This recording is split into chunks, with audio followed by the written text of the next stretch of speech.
we are.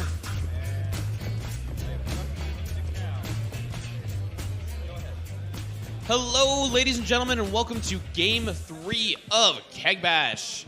Game number the third, which is more than the second, but less than the fourth. And the count shall be to 3, and not to 2, and not to 4, but to 3, and not to 1, and not to 5. But the third game of CAGBash, where we are seeing the glorious and endless struggle between the hungry Tyranids and the evil pox-infested Deathguard. Brandishing that brand spanking new coronavirus. Oh, yeah. And they are bringing that coronavirus to bear, so let me read out our Deathguard players list. And that is Jacob Preston will be our Deathguard player for today. He has opened it up with a battalion detachment and taken Gifts of Decay for that sweet, gross, squishy extra relic. Bringing out a Demon Prince of Nurgle with Blades of Putrefaction, Malefic Talon, the Superating Plate. Great choice for a Demon Prince. The Superating Plate is a relic that gives you a 2+ armor save. Additionally, every time you pass an armor save in close combat, you have a chance to deal a mortal wound to whatever caused you to pass that save, to whatever damaged you. Rolling for Attacker Defender now. Love the Superating Plate on Demon Prince. I might start doing that myself, actually. As well as Wings. Malignant Plaguecaster, another great choice. They're honestly, I think, my favorite Psyker in the game because of Pestilential Fallout. Oh, and giving them the Pandemic Staff. Man, this guy knows Deathguard. I love the loadout on the HQs. Troops, you got some pretty standard Plague Marines, except it's kitted out with 2 Blight Launchers. So it's a min 5-man squad with double Blight Launchers. And Plague Champion is just Bolt Gun Plague Knife. As well as 40 Poxwalkers. 2 units of 20 will be filling out the troops detachment. So 40 zombies, that is a lot of staying power. And the heavy support's real simple. It's 3 Plague Burst Crawlers, all with Plague Spitters and Heavy Sluggers. I like this guy's list. It's straightforward. It knows what it does, and it's got a lot of duplications on what's doing that. That is going to be throwing a lot of firepower down range. In a Lord of War detachment, making up basically the other half of the list, 995 points, we have a Knight Rampager. He is a character of a Tritoris Lance. He has a Heavy Stubber. He's an Iconoclast. And he is bringing just a classic Reaper Chainsword Thunderstrike Gauntlet combo. Big old Questoris Chastity going to run up and step on some folks. And then we have...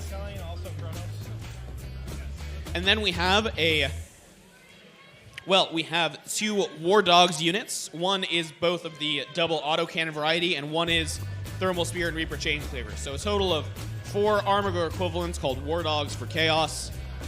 If you're more familiar with the Imperial side of things...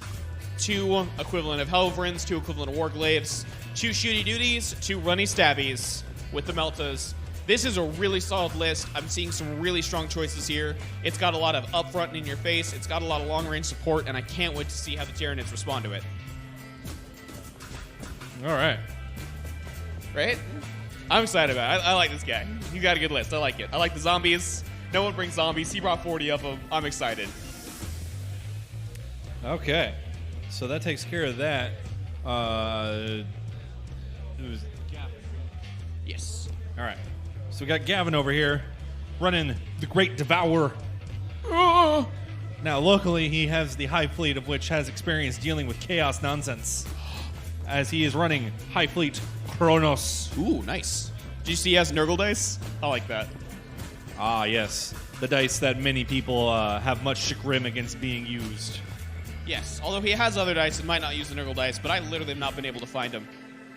Yeah, they were made as a very limited run for some reason. No, it's lame. They're really cool. All right, so let's go over this Tyranid list. We start off with a Kronos battalion. It is taking the progeny of the Hive so they can have 2 adaptive physiologies. Ooh, that's pretty sweet. Leading this battalion is a good old Malanthrope, who is being the Warlord. Again, because we're taking adaptive physiologies, he's foregoing a Warlord trait. Following him up is a Tyranid Prime, packing Adrenal Glands, double Scything Talons and Toxin Sacs. Nice. And then we have a unit of 24 Hormagaunts, which I'm like, pretty weak.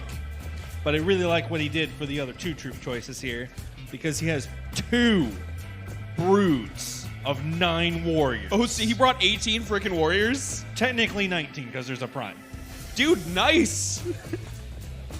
So It does sound like these are both lists each of us would play. This is like the commentator special by proxy. I love it. The problem is for me to play it, there's still a unit of Hormagaunts and 3 units of Rippers and a unit of Termagants. So those would have to get replaced. Yeah, and I might replace 2 Plague Bursts with like Morty, and I bring another Malignant Plaguecaster, but the spirit is there. But anyway, we have both warriors here. They're all kitted out similarly because the whole unit is bringing Adrenal Glands. Nice. 6 of them are bringing Death Spitters and Scything Talons. Very good classic. I always love that. It's just your basic grunt warrior. I always love that loadout. Death Spitters do work. They really do. And then in them there are 3 of them, each packing a pair of Bone Swords and a Venom Cannon. Bone Swords! Nay! They're both taking Adaptive Physiology of Enhanced Resistance, which, though he took 2, I'd have to read it again, but I could swear it said that you can't double up the Adaptive Physiologies, but... Did he take Enhanced Resistance twice? Yes. For like +2 to his armor? You count AP -1 and -2 as 0. Oh. And he's probably going to use the new stratagem that warriors have, which is you can put it on a unit of warriors, and for an entire phase, all damage dealt to them is reduced by 1 to a minimum of 1. Eddie's going to check on whether or not you can double up on those. We do have a list question. All right. We then have following up a 2nd Battalion. This one is also Chronos. It's having 2 Hive Tyrants in the HQ slots. They're a little bit different. First one is Adrenal Glands with a Heavy Venom, Monstrous Rending Claws, and taking the powers of Psychic Scream and the Horror. He's attaching Toxin Sacs and a set of wings to himself, which I'm very glad to not see the whole winged 4 Death Spitters with Brain Leech Worms, because honestly, that's not an intimidating model. Everybody's using it all the time. I honestly don't get it. Following that, we then have a grounded Hive Tyrant. This one is Adrenal Glands, Heavy Venom, Monstrous Bone Swords, taking the powers of Catalyst and Symbiostorm. And he's taking the Resonance Barb and Toxin Sac. So with that Resonance Barb, he's going to be able to Catalyst, Symbiostorm, and Smite every turn. Seriously? Mm-hmm. That's going to be a lot to deal with, although... And he's going to add 1 to all those tests. Oh, nice. We do have a Malignant Plaguecaster on the Deathguard side, so there is some good chance for denial. I'm going to be curious to see how that plays out. That +1's going to make it rough.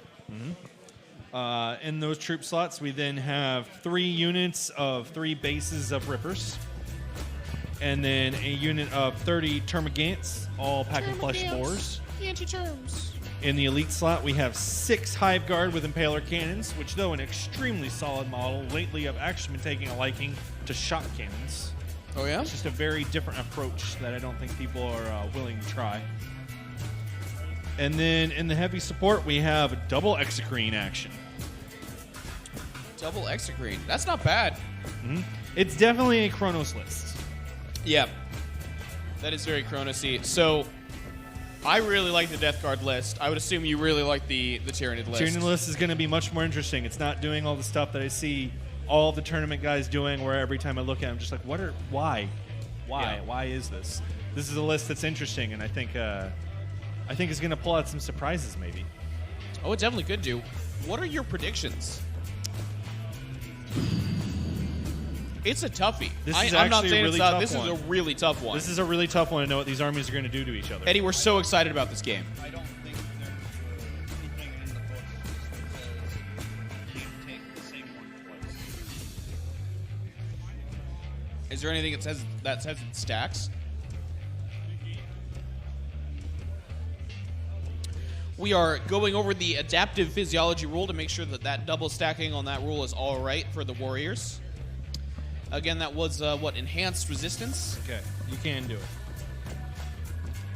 They can do it. All right. Sweet.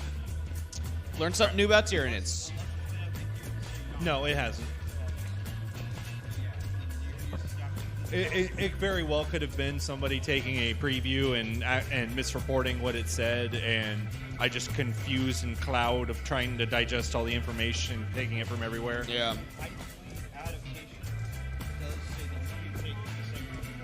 Yeah, because that's every custom regiment.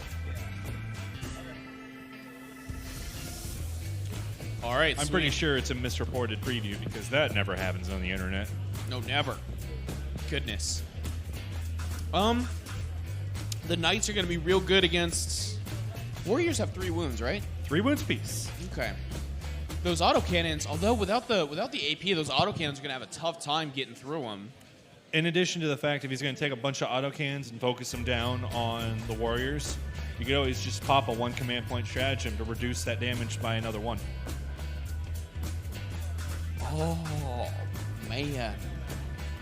And then if you're in cover and you have all that, then you're on 3-up saves. You're right. There really might be some surprises for our Deathguard player. Yep. Which leads into the funny thing that if you were going to take the High Fleet of Jormungandr, then your Warriors, as long as they're not advancing and successfully completing a charge, you could do that combo, and it doesn't matter where you're standing. You're going to be on a 3-up, reducing the damage down to 1. Take that, you autocannon spam. Well, hey, now. And then you can just wiggle your little alien tails. Just moon them. My goodness.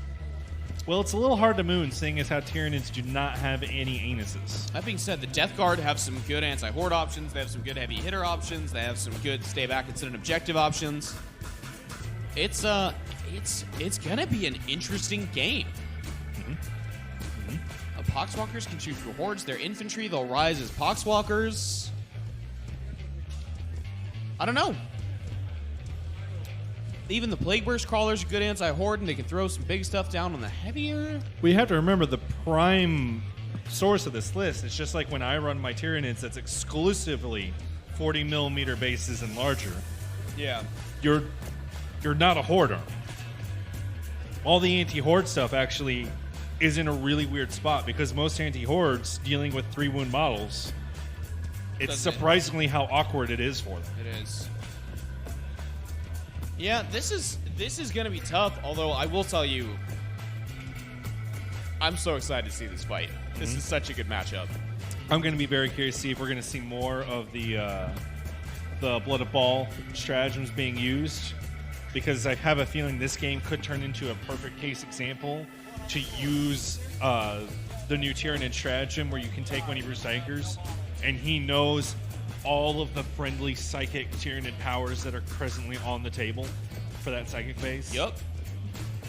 So if you have your one caster with Catalyst and he's way out of position where you need it, you just pop that stratagem. No, he's not, because now that guy knows Catalyst can blah.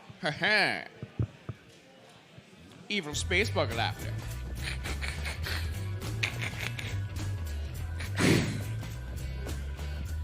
Oh my goodness.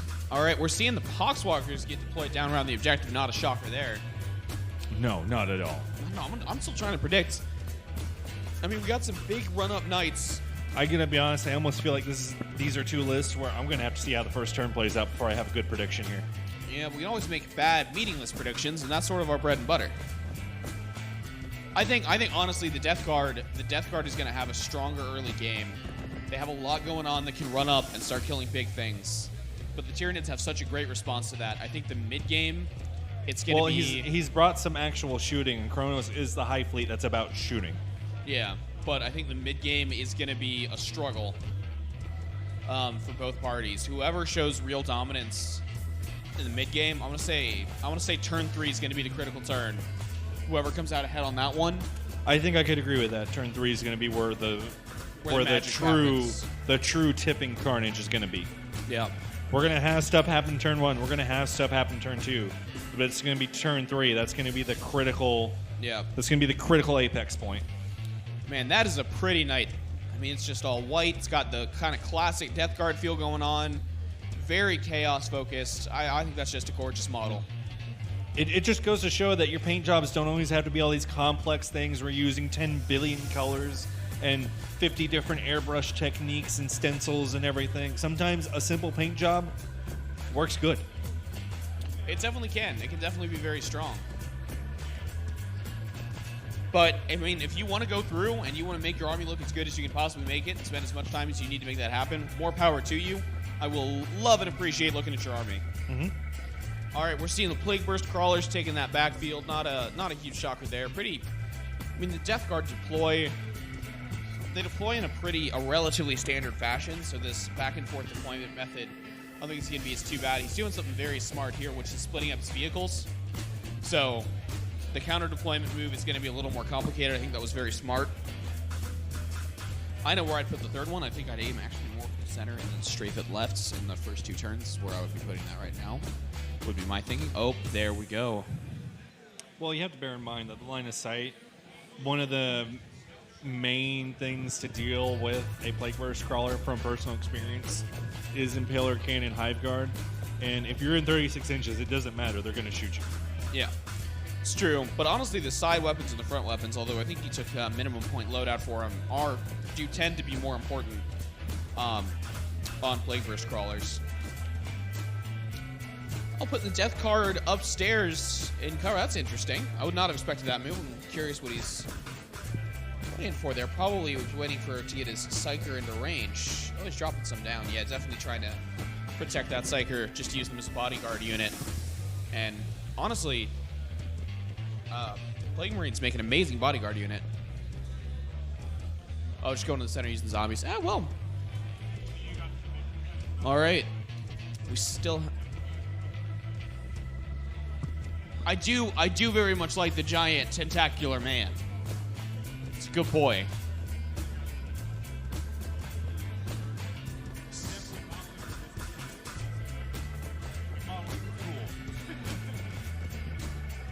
Would you put your tentacle boy in the dice tray so that we can share it with all the good boys and girls at home?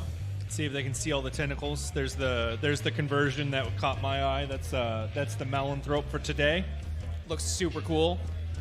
Utilizing bits from various kits. And now we're seeing the the War Dog shooty autocannon War Dogs go in the back. Putting actually looks like all the War Dogs in the back, and then we're looking at a really, really cool Demon Prince conversion. I mean, honestly, like that Tyranid model there, followed up by the Demon Prince. It just goes to show you don't have to be an orc to loot. No, you don't. And a really cool Nurgle Demon Prince model. Man, that line just looks so difficult to unseat. Are you saying it's difficult to unsee, seeing as how there's a nice Nurgle butt facing right at us? Oh, there's that. I said difficult to unseat, like it'd be hard to actually kill. Oh, I thought kill, you said unsee. But I don't want to unsee. This one is gorgeous. These are some well-painted models. But no, that Nurgle booty's going to get to shaking just as soon as it can. I wonder if the sassy Nurgling's around here somewhere. It could be. With all his sass. All his sass. I don't know. Now we're looking at Tyranid deployment, also going straight up front. We're going to try and deal with that Questoris. That's a great deployment for a melee knight, because most of the line of sight is blocked by the church building in front of him. He can go on whichever side is more preferable turn one, but it's still right up front. It's still a lot to deal with. I think that was a really good choice. Mm-hmm. The symmetrical deployments, he's looking at objective markers on either side. That makes that a pretty good choice. He can run up and try and take them.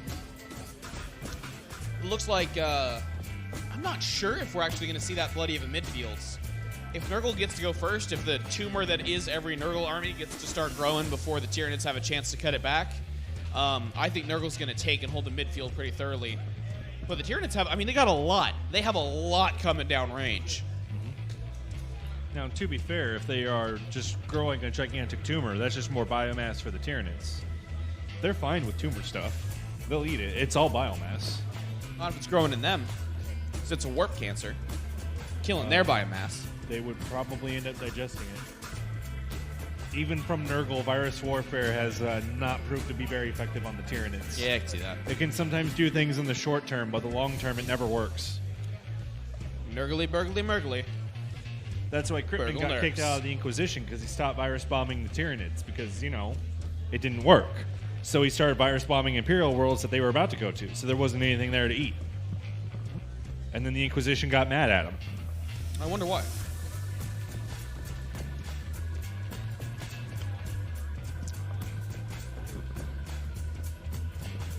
The silliness of that loyal Inquisition. Listen, my loyal Imperial friends,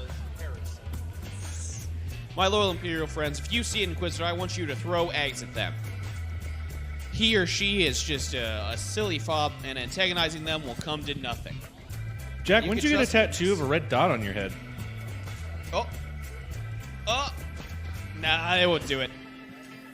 They act in the shadows. I think they're giving you a very nice courtesy warning. What am I, the Astral Claws? Come on, they don't care. No. If we were near the Astral Claws, we already would have been picked up We and used as a already meat would. shield. Yeah, we would have. Jeez, we got the You and me Exocrines. would have been picked up to be used as meat shields, and when everybody started fleeing terror, they would have grabbed Eddie and just started pummeling in the face to encourage them to not run. These are That's literally right. the mechanics of the Astral Claws with the guard that they could bring.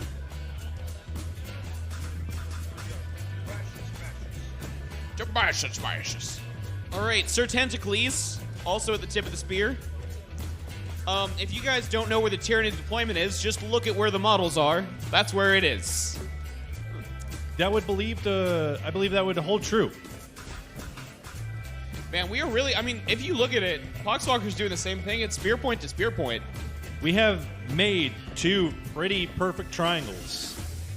A geometry creature would be proud. Oh, yeah. I don't know. These look like, it looks actually like a pretty dumb deployment on both sides, actually. They're both pretty obtuse. Yeah, those would be obtuse. I can see in his eyes that Eddie wants to hit me, but can't. Or each deployment is two acute angles. Ooh. Man,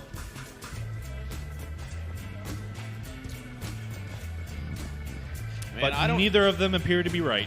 I don't know how the Nids are going to deal with that Knight, honestly. There's going to have to be weighted numbers. That Knight is going to tear through them if he gets They them. have 12 strength 8 minus 2 d3 damage apiece shots. They get to reroll ones to hitting on threes that don't need line of sight. Those are the Exocrines?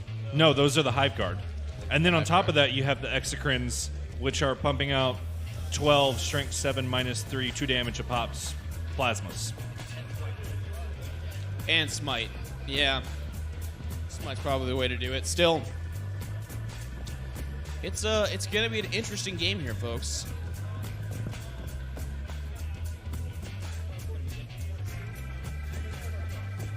They do also have the monstrous rending claws on the Hive Tyrants Oh, that'll be good.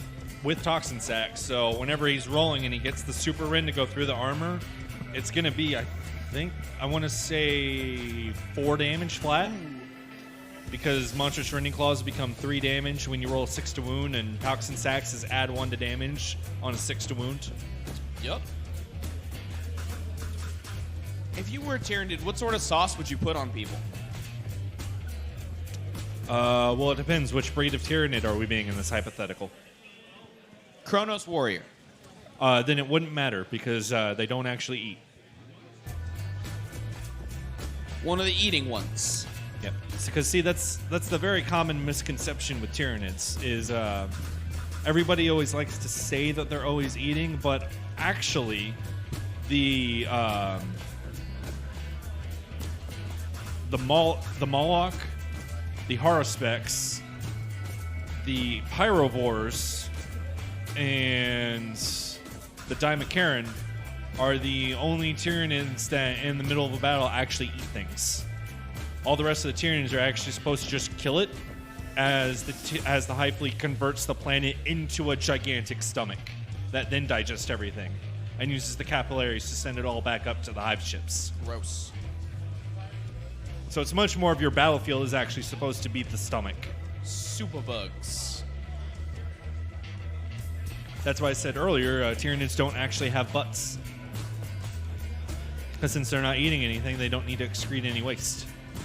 Well, they eat sometimes. They need to fuel themselves, right? They do need to eat just to eat, right? No, they get formed with the energy they need. And then just get destroyed when they run out? Yeah, if they run out, they just die and then get digested by the Hive Fleet, and they just make a new one. Blah. Except for Old One Eye. He probably has a butt. Old One Butt. Nope. He just got a hole burned inside of his skull and keeps coming back. Until he keeps showing up. I thought I put you down the last 5 times. Stop it! And Old One is just like, raw, I'm a Carnifex that's not in the hive, so I can't talk to you. Oh. You know what? You know what would make this game a lot simpler for the other side fighting the Tyranids? If you took a Sly Marbo model, you can just immediately remove all lictors and warriors from your opponent's battle line. I'm pretty sure that's lore accurate.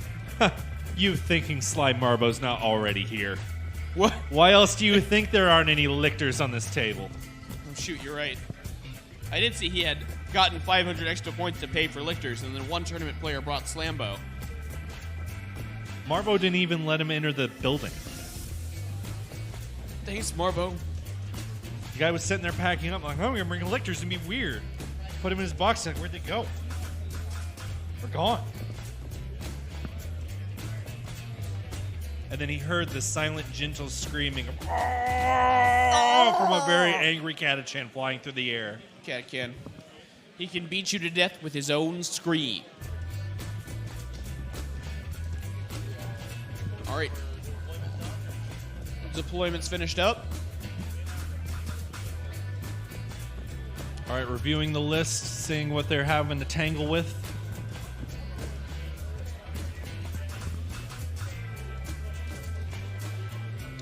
Which of the triangles will reign supreme? That's what's going to be interesting to find out here. Tell us which triangle you think is better and who will win. He says to Eddie to apply context to the question. No, the comments. Oh, he's also asking it to chat. But chat's its own free will. It can answer any hypothetical we I say. can still ask it. It's chat. Hello, chat. Yep, Chaos deployed first, then it's going first. Seeing it advance out of the night. He's going to go all stompy stompy. And that's 2.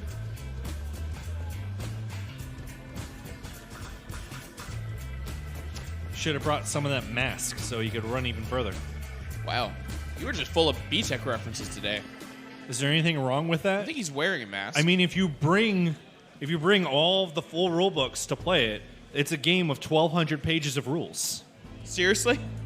If you bring Classic Battletech base book, TAC Ops, Strat Ops, and Tech Manual.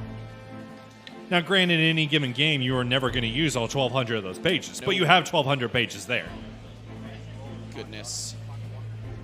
Poxwalker's advancing. Moving up, trying to grab those midfield objectives. So, just like I was saying earlier, the prediction was if the Deathguard got to go first, which they have, they're going to run up, grab that midfield, and almost Gesundheit. unstoppable grip. It's because we're near a Nurgle army, you guys. I'm stealing this sample. It is making us quite ill. Like I said, Praise it's packing that brand spanking new coronavirus.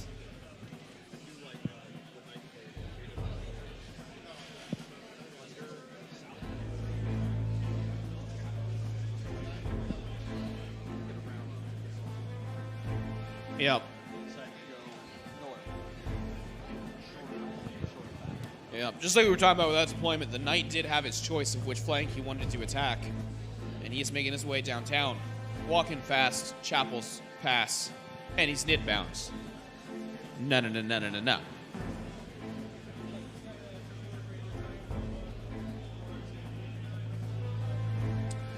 All right, ladies and gentlemen, it looks like we're still moving forward with our Death Guard. You're going to see another Plague Burst Crawler move out. Oh, we're watching the Plague Marines move out. That's only a 1 on that advance. The zombies being quite sluggish. Sluggish Zombos. The movie.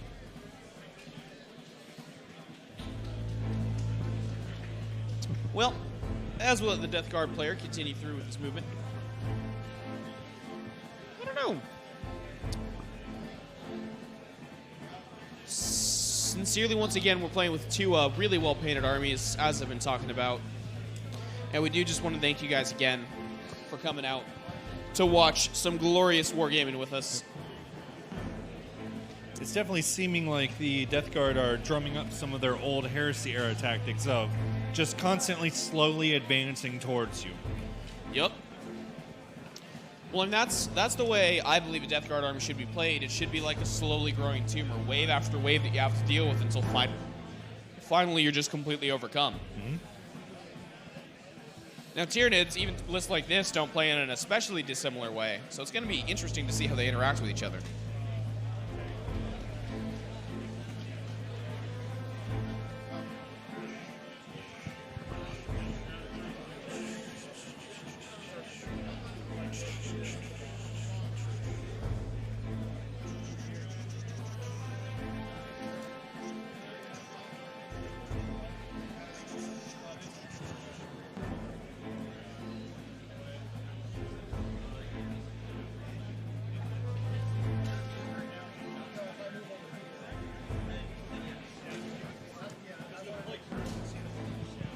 All right, debating a line of sight issue there, whether or not the Armiger can see those warriors in the back.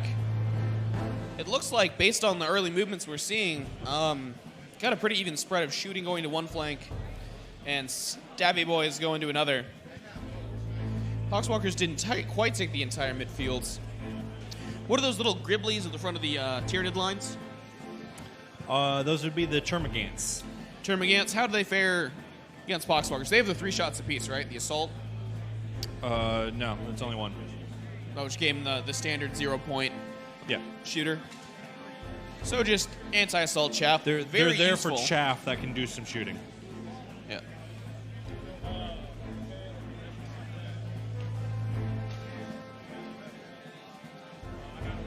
Not in range for denial. Trying It's to only a cast the, 5. I believe that's the -1 to hit. The no, it's not putrescent vitality. It's not plagues. Cloud of Flies. No, that's a stratagem. I do not know. No, I Deathguard. know. I know I can't the other remember. army. And look what he had. Miasma Pestilence. That's what it was. But there's still plenty of Poxwalkers there. They've got room. Looks as we're moving to the Schutzen. Plague Burst Crawler. Open it up. 1 shot. Firing at the Hive Guard, which are unfortunately not close enough to the Misses. mountain throat. Missed anyway. Doesn't need Well, those crowding spores. That's why you bring 3 of them.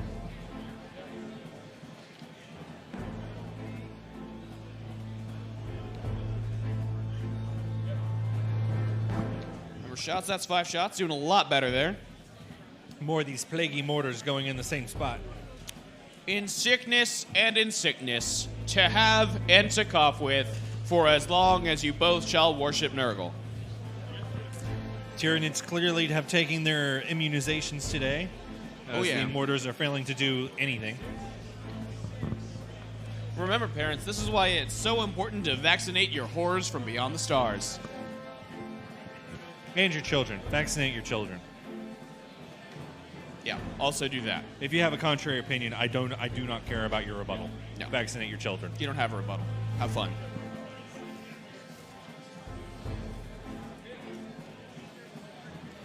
That's a hit. 3rd Plague Burst Crawler. Doing a wounds. Gonna wound. No save. Managed to go through. What's the damage here? 2 damage.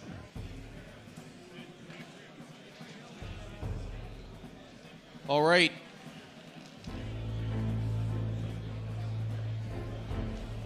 Are those guns D6 damage or are they D3 damage? I thought they were D6. I could be wrong. I haven't played mine in a while. All right, and now I believe that's the Armiger. Well, okay, it's not an Armiger Helverin. It's a War Dog with a twin autocannon, but it's opening up on the Warriors. That was number of shots. Looking for 3s. The NBA All-Star dice are not doing too great for our Nurgle players. This is on an Exocrine, so uphill battle for him. Yeah, oh, it was on the Exocrine. Mm-hmm. Ooh. The Tyranid version of a Lemon Russ Executioner. All right, throwing Now the he's Warriors targeting just the like you Warriors, said. reducing the damage. So instead of 3, it'll go to 2, and now it takes 2 hits to kill a warrior instead of 1. Big, big difference.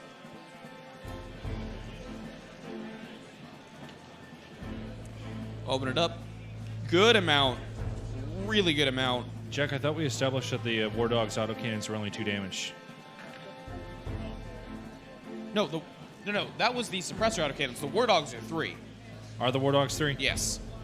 I can't keep track. We've had autocannons all over the place. Yes, we had.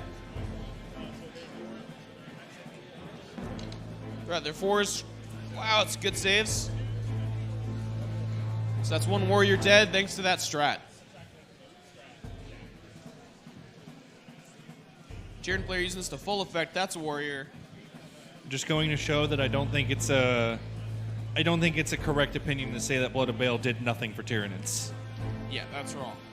It'd be better to say that Greater Good did nothing for Gene Cult. It did absolutely nothing for Gene Cole. Okay, sorry. It gave something for Gene Cup. It shoveled a few more turds on them. Brutal. Hot take. Well, I hope it's not that hot. A warm take over here. Yeah, At CAGBash. it's not even fresh. It's stuff that's gone out there and it's gotten cold. It's starting to turn white. There's maggots infesting it. Oh, you got Eddie with that one. Well, if I get to talk with GW at Adepticon, I will Right. tell them the exact same thing. Rolling charge distance. It's like everybody else you did cool stuff for except for these guys. You gave them nothing. No. Who in the world would think that making an auto gun into an Assault 2 on the turn you deep strike is worth a CP? Wasn't it? Oh, yeah, it was a CP. You got to build that autogun list, man. Rolling for Overwatch against the Kestrus chassis. All right, no hits from the Venom cannons.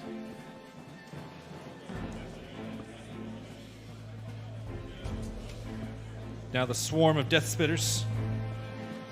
Those good old NID versions of burst cannons, basically. Yup.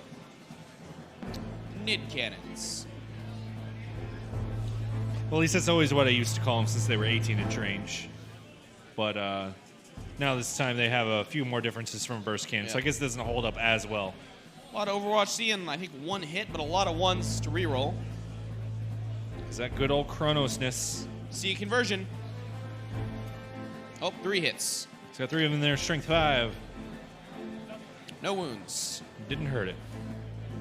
You know, it's not really what Death Spitters were meant to do, to fight knights. Not in particular.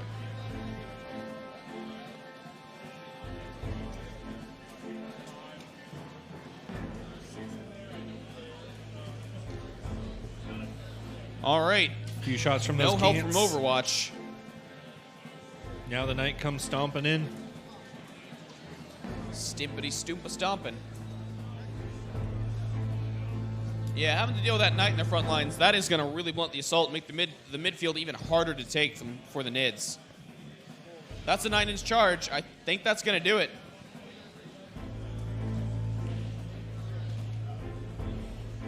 All right, folks. Now, a possible counterpoint is basically setting it up for the Hive Tyrants to just immediately get in there to fight that knight if they want to. It's true. Are you good while I run to the restroom? I guess you can run to the restroom, Jack. I don't know why you didn't do that. I'm break. going to have to excuse me for a second, folks. Handed my mic over to Ed. Why, hello, everybody. It's Eddie. He finally speaks. The Hi. tech guy is speaking. I can speak. Our little grot oiler is talking to us now. Damn, I got demoted. Well, you have not been doing much knob fondling, so No, we got the audio kind of set nice. I kind of like how it is right now. Looks like we're getting set up for that night attack. yep. Seeing what the knights can do to these little termagants. Probably definitely going to go with the stomp. Really, that seems like a controversial move that would make very little sense. Or the sweep.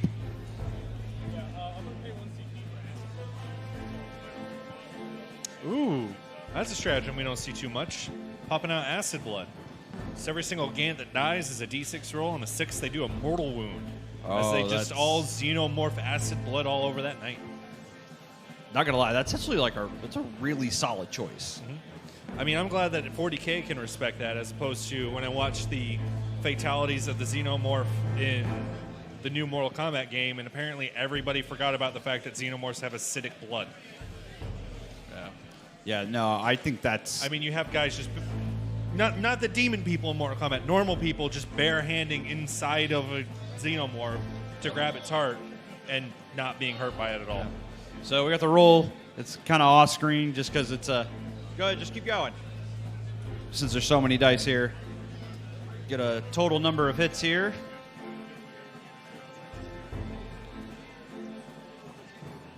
So how many hits? 17. So 17 hits from the knight. And we're looking for... All right, looking for 2s. It looks like 3 1s in there. Okay.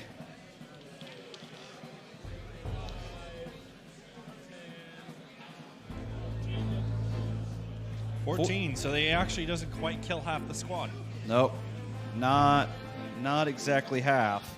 But we still have that roll to see how many mortal wounds are dealt now. That's going to be 15 chances for acid blood. Yep. All right. Jack has returned. I am going to hand over the mic to Jack. All right. Thank you, Eddie. Everyone, I hope you enjoyed your visit from Uncle Ed. So, that's a good thing. Do you want to compensate, man? No, Eddie's a You little compensate upset tomorrow. now. because I'll move the dials in random directions. No, Jack, Eddie's a little upset now because I pointed out the fact that since he doesn't do much knob fondling, he's really just a grot oiler. That's All right, a one one of- mortal wound from acid blood. Someone squished out some evil corrosive acid from inside of that squish bug. You guys ever step on a stink bug and then your foot's gone? That's basically what happened to the knight. Yep.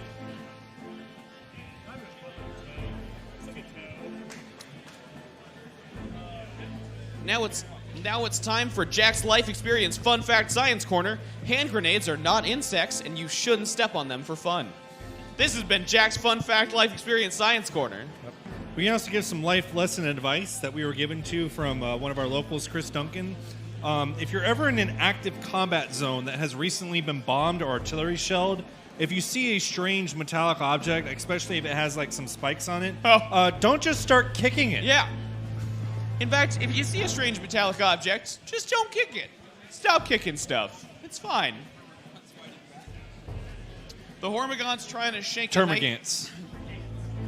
The termite things are trying to kill the big boy. No, those are rippers. Goodness. Oh, that's right. He's got rippers. A termagant has done a wound. Does he claw cable out of place? Oh, he almost unplugged a cable. He started pulling and realized, oh no, it's locked. How do locks work? All right, I believe that's going to be the end of turn one after Morel. They're right next to some synapse bugs. They have auto pass. Yep, and after they roll their Morel, they'll pass it. All right. Let the game proceed. It's actually an important distinction in case there's anything ever added to for a possible chance of regenerating bugs from morale, just like demons. Synapse would not allow you to trigger that because there's not even a roll involved. You're done. Yeah. You ain't running, you bugs. The hive mind just keeps telling them this is your purpose. Warriors at the bottom of your screen, I believe, advancing. Indeed they are. They're going to rush forward at those poxwalkers, which I've learned in my own experience. Even a unit of 4 warriors have plenty tools to deal with poxwalkers. Gonna walk the box, don't walk the box, baby.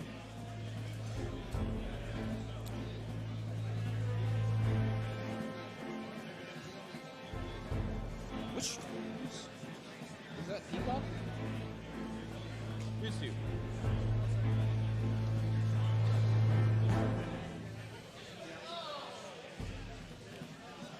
We'll get to the secondaries here in a second. We got a name question for Gavin Peacock.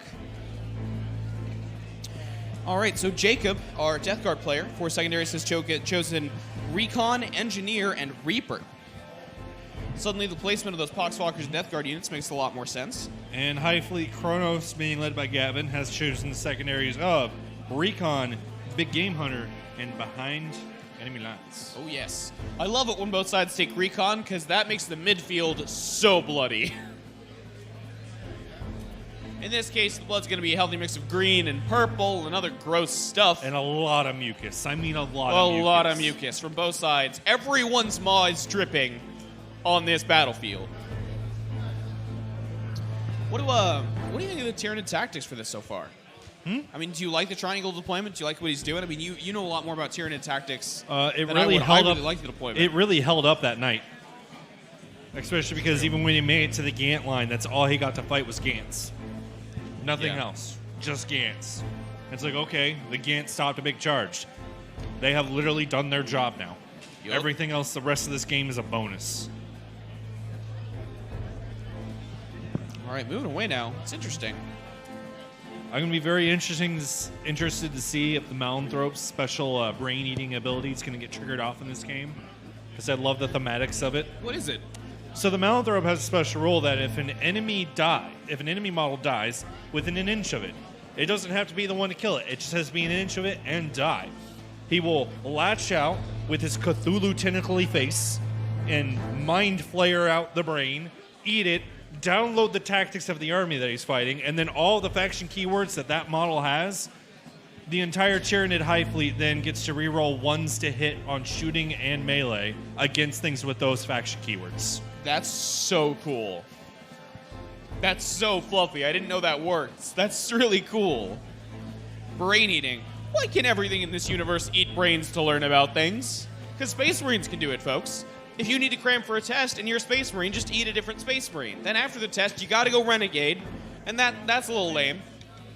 No, Rolling so you in go to the advance, Death Watch. getting that big 6. Or you just go to the Death Watch. Become a Black Shields. You'll have the coolest story in Black Shield prison.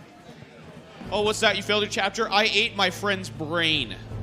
Get on my level. You want to know what his last meal tasted like? It was corn dogs. Of course, that's when they're all going to be like, why'd you do that? And be like, so I knew how to pass a test. And I'm like, you idiot, just eat one of his fingernails. That's not heretical, and you still get to learn everything. Oh, you have to eat the brain now.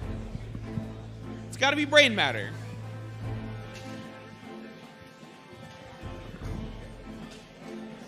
They get like some genetic info from eating the fingernails.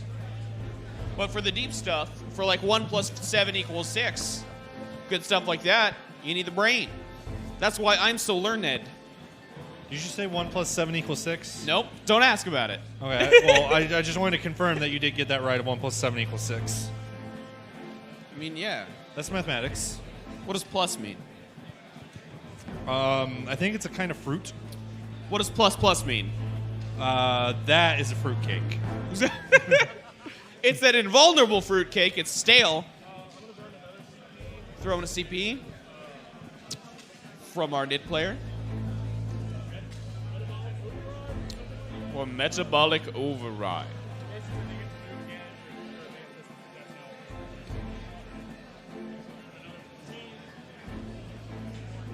All right, just pumping the Hormagaunts full of adrenaline as they just miraculously surge forward her with hearts pumping at like 7,000 beats a minute. Yep. They're taking that objective, because though. every single one of them has to roll to see if their heart explodes. Show me 24 ones. To give you an idea of what's happening here with the Tyranid biology, the hive mind basically compelled the Hormagaunts, hey, the adrenal glands, you have it, take the entire gland and in a split half second, squeeze all of it into your bloodstream. That's what it feels like to chew 5 gum. This stream is not sponsored by 5 Gum. Stream is sponsored by Megs and Men at Wa, and our own senses of humor, various and indefensible though they may be. All right, moving up them spindly gaunts. The Gerbatons. The Termagants are following back, allowing the knight to be fired upon, of which there are many much things that can fire upon its great adamantine hull. Yup. Quite a few.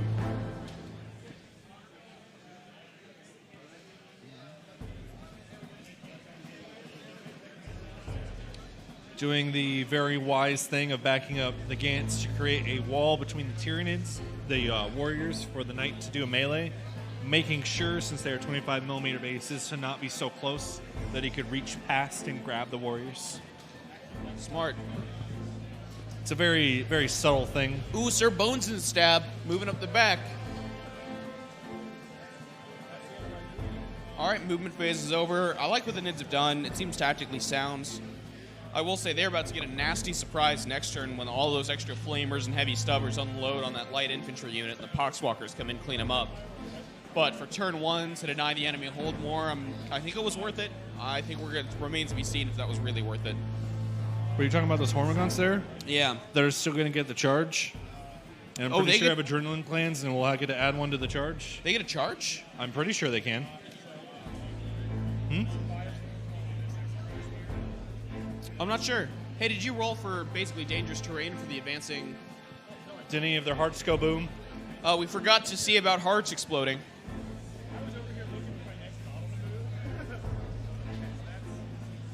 All right, so we're going to resolve the end of that stratagem to see if any of the Hormigons are killed Yeah. by Adrenaline Oversurge. Oversurge.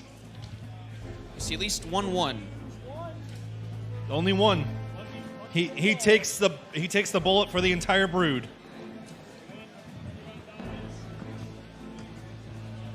And one Poxwalker who is pretending to use a stick as a gun feels great about himself.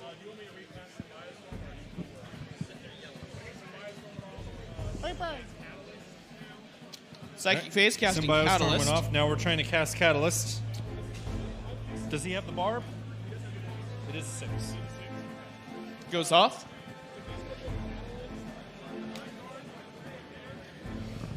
All right, the Hive Guard have been given Catalyst. 5 feel no pain.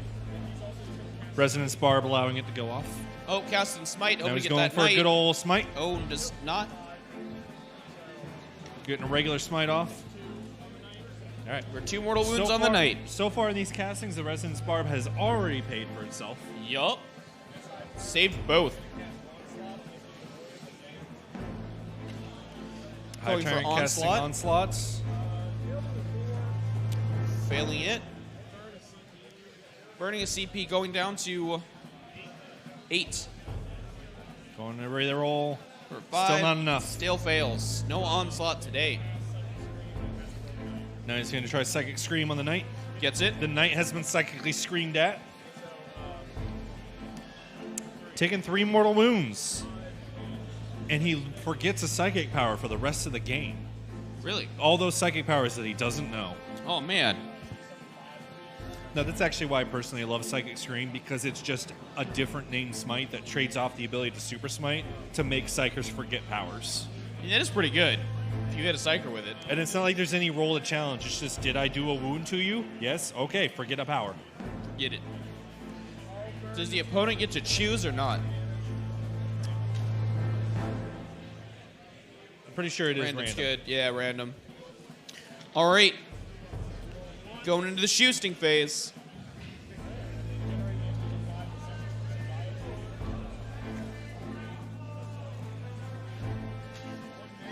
All right.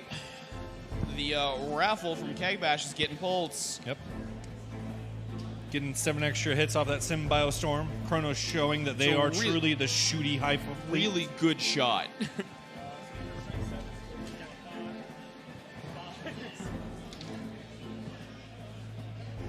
Decent wound roll.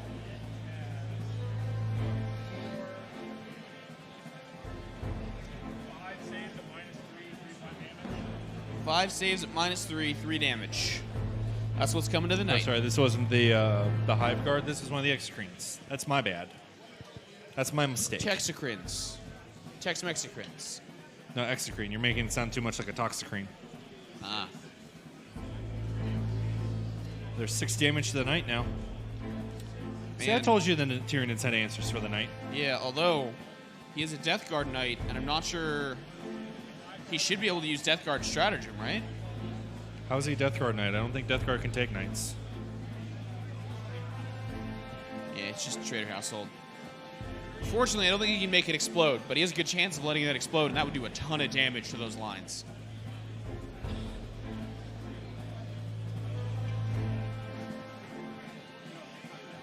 It's going to be interesting. But you're right, it's just like you said, that is a lot of very high-value shooting going into the night.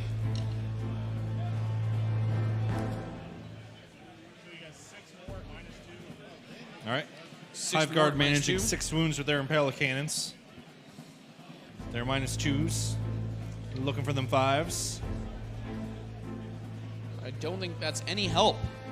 So that's going to be 63 points of damage That's probably going to do it. on a 12 wounds remaining Knight. 1, 2, 3, 4, Oh, 5, that is 6, 7, 8, low 9. rolling. Very low. So 9 damage down to 3. That's not even enough to use command points to really fish it out. But there's still some heavy Venom Cannons staring at it. Yeah, but that's going to be his entire army shooting. No, they could. One Hive Tyrant could bring it down. Yeah, could. Using the good old Tyranid pocket las cannon.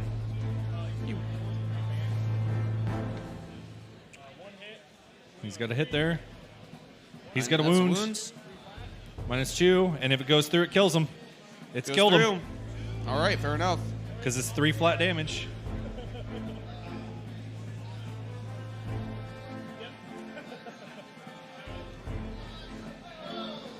What's the stratagem? Popping Noble Sacrifice. That's Nope. a 1. Well, Spiteful Demise. Because it's chaosy. Spinning Using CP to CP for the reroll, reroll. and it goes. He gets the That boom. is the boom. He has gone kablooey. And that's going to be D6 damage to, I think, everything within 12 inches or something crazy. I'm going to make a quick prediction. He's going to kill 5 Gants and a Warrior. I think he's going to kill 5 Gantz Warrior, but he's going to put some serious wounds on a lot of those big boys in the back. That's going to come into play How far is the distance? on turn 3. How far is the distance of the explosion? It's either 12 or 2d6. So it's 2d6 range. He's going to get a high roll here. So that's 6. That's 6. I don't think it's going to reach any of the big guys. Huh? Spiteful Demise. Spiteful Demise.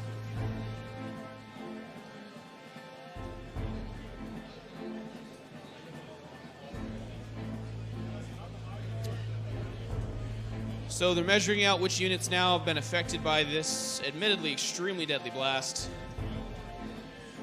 That was still a pretty good move for a knight. I mean, I don't think he's going to quite make his points back, but he absorbed a lot of shooting, a lot of firepower, and a pretty vehicle-heavy list. So he's Needed got that to happen. So the explosions managed to clip 1 Exocrine, the Gants, and 1 of the units of Warriors. There's 6 mortal wounds.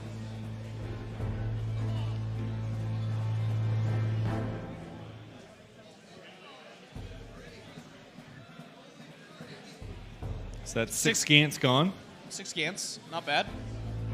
Doing what they're supposed to do, which is standing in the way of dangerous things. 1 of the Warriors. Single wound to the Warriors. So there goes my prediction. 1 Warrior's not dead. Now on the big boy X screen. And that's Taking a 5. 5. Yes. Oh, sorry, they asked if it was D6, and I was responding in the affirmative. So damage to the Exocrine.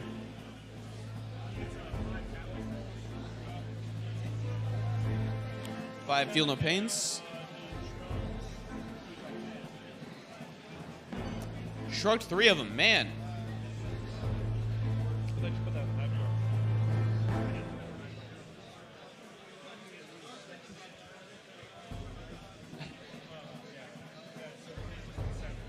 So that shrug roll did not in fact happen. He cast that on the Hive Guard.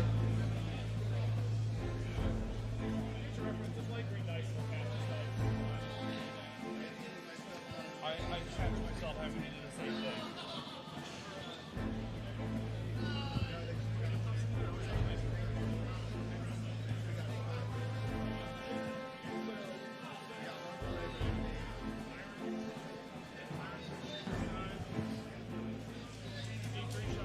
All right, the Walk Rent popping out a heavy venom cannon over at one of the War Dogs. The Walk Rent.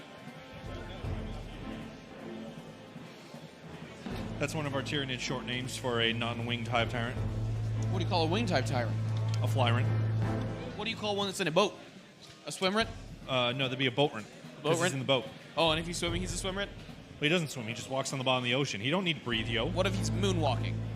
Then he's a Space Rent. Or an Astro Rent, depending on how you want to look at it. Astrant. Warriors doing what warriors do? Or is that the other Exocrine? Which are be a completely underappreciated troops model. Man, you do love your warriors. Let's put it this way. The Warrior list with a Hive Tyrant in our second league was one of the few armies to get the achievement of win a game without losing a single model. Yeah.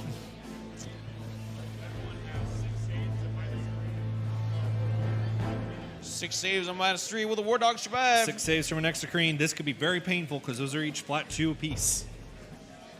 I see a little bit of help.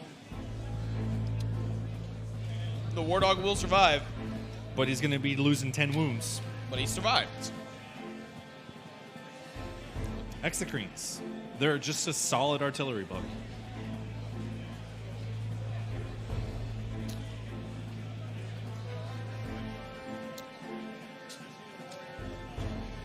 Please report to your local Medicaid if you think you have any sort of exocrine issue. If you do, there may be a Tyranid invasion on your planet.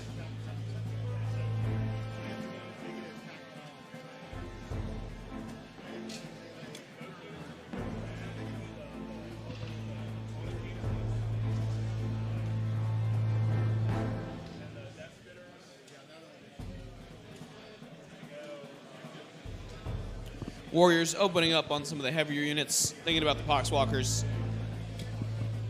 All right.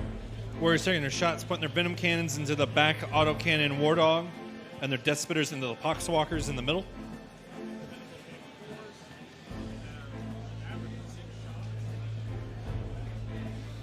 Six shots from these Venom Cannons. Looking for fours. One hit only. They did move, so they're not getting the Chronos. They are doing a wound to that War Dog, which I believe is a failed save.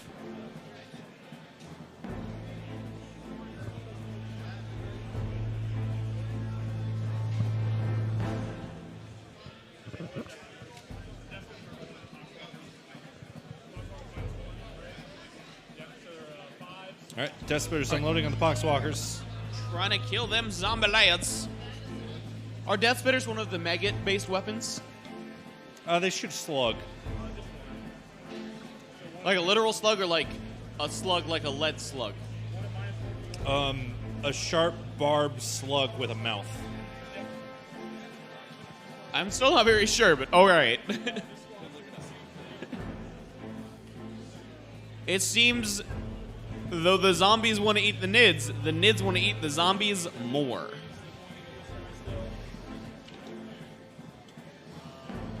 All right, these are Venom Cannons from the next war unit at the same War Dog. Looking for threes, finding several. Finding three. Looking for threes to Managing wounds. a wound. One wound.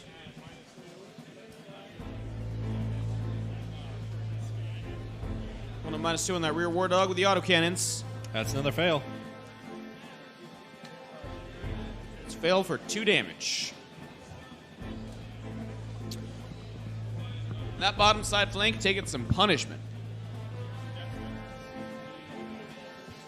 And the rest of these Death Spitters go in the same Poxwalkers.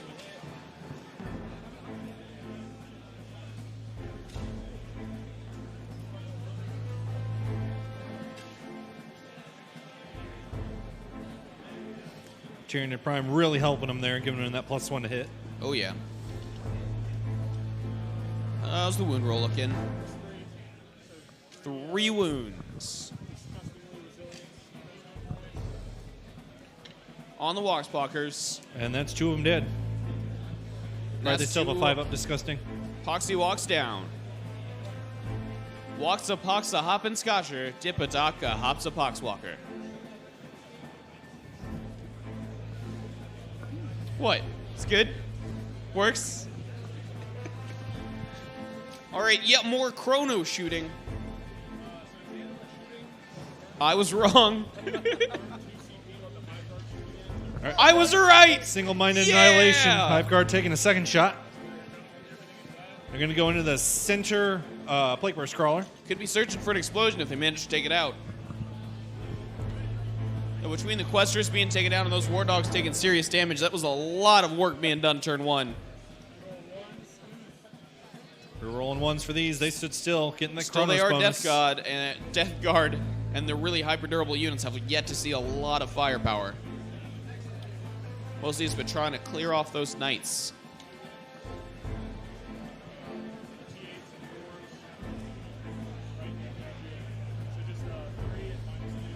There's 3 minus choose for 3 D3 minus damage 2 apiece. gets the 5-up Evil Demon save. They all 3 go through. That's 3d3 points of damage. Won't kill it. I see 5 damage 5 only. points. It's something. And Disgustingly Resilient shrugs. Quite a bit. Shrugs 3. Takes 2 total. He's only taking 2 wounds. He almost doesn't even notice that. That's what I'm talking about, a hyper-resilient model. All right, that was turn 1 shooting for the Nids. Foxwalkers never take morale. So They're that's the just end of too turn dumb 1. to know When better. we get these scores tallied up, we're going to ask for the score sheet, and we will get that score to you just as quickly as we can. To reiterate, for those of you at home or those just joining us, this is Game 3 of CAGBash, a Warhammer 40k tournament hosted by Cincycon in Cincinnati, Ohio. If you have any questions, you can post them in the chat, and our resident mech boy Eddie will do everything he can to answer them for you. No, he's a grotto oiler.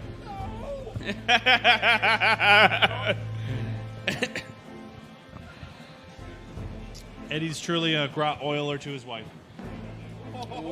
Wow! Coming out with a Groder Stomp.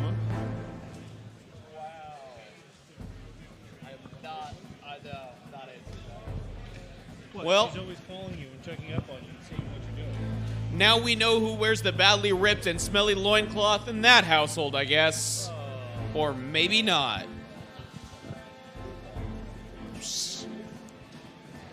We'll move on when we have the scores. It's the best we got. So they're counting out models. We have a lot of units who just don't care about morale. So yeah, pretty durable. That giant clump of Tyranids dealt with that knight pretty freaking handily and still have enough left over to deal with the Armigers. I'm not sure this vehicle-heavy Deathguard list is going to... I mean, once the knights are dead, the remaining vehicles get a lot more durable. But the midfield is going to be bloody as ever. All right, let's start with Jacob, who is our resident Deathguard player. He has scored a hold 1 and gotten a single point for Reaper, bringing his first turn total to 2. All right. Over with Gavin with the mighty Great Devourer. He has a kill 1, kill more, and hold 1, and scored 3 points for Big Game Hunter. That's going to give him a total of 6 for the first turn. So already in favor of the Great Devourer, as it should be. Listen, the Deathguard are a slow-growing tumor, but once they've taken root, they cannot be easily dislodged. And as I said, a Tyranid will happily devour a tumor because it's just more biomass. Well, I guess we'll see as the game develops on. The commentators are definitely not biased towards any faction in this battle whatsoever. No, definitely not. Oh, man. That poor war dog's been so bracketed down. It's just limping along. It's just a hurt little puppy. Just let him come kill you. Yeah. More like 3. I think it's literally on its last wound. Still, our resident mech boy Eddie knows exactly what can be accomplished by a few knights exploding in someone's lines. As to changing the game right in the middle. Oh man. It was brutal for you. It was great for me.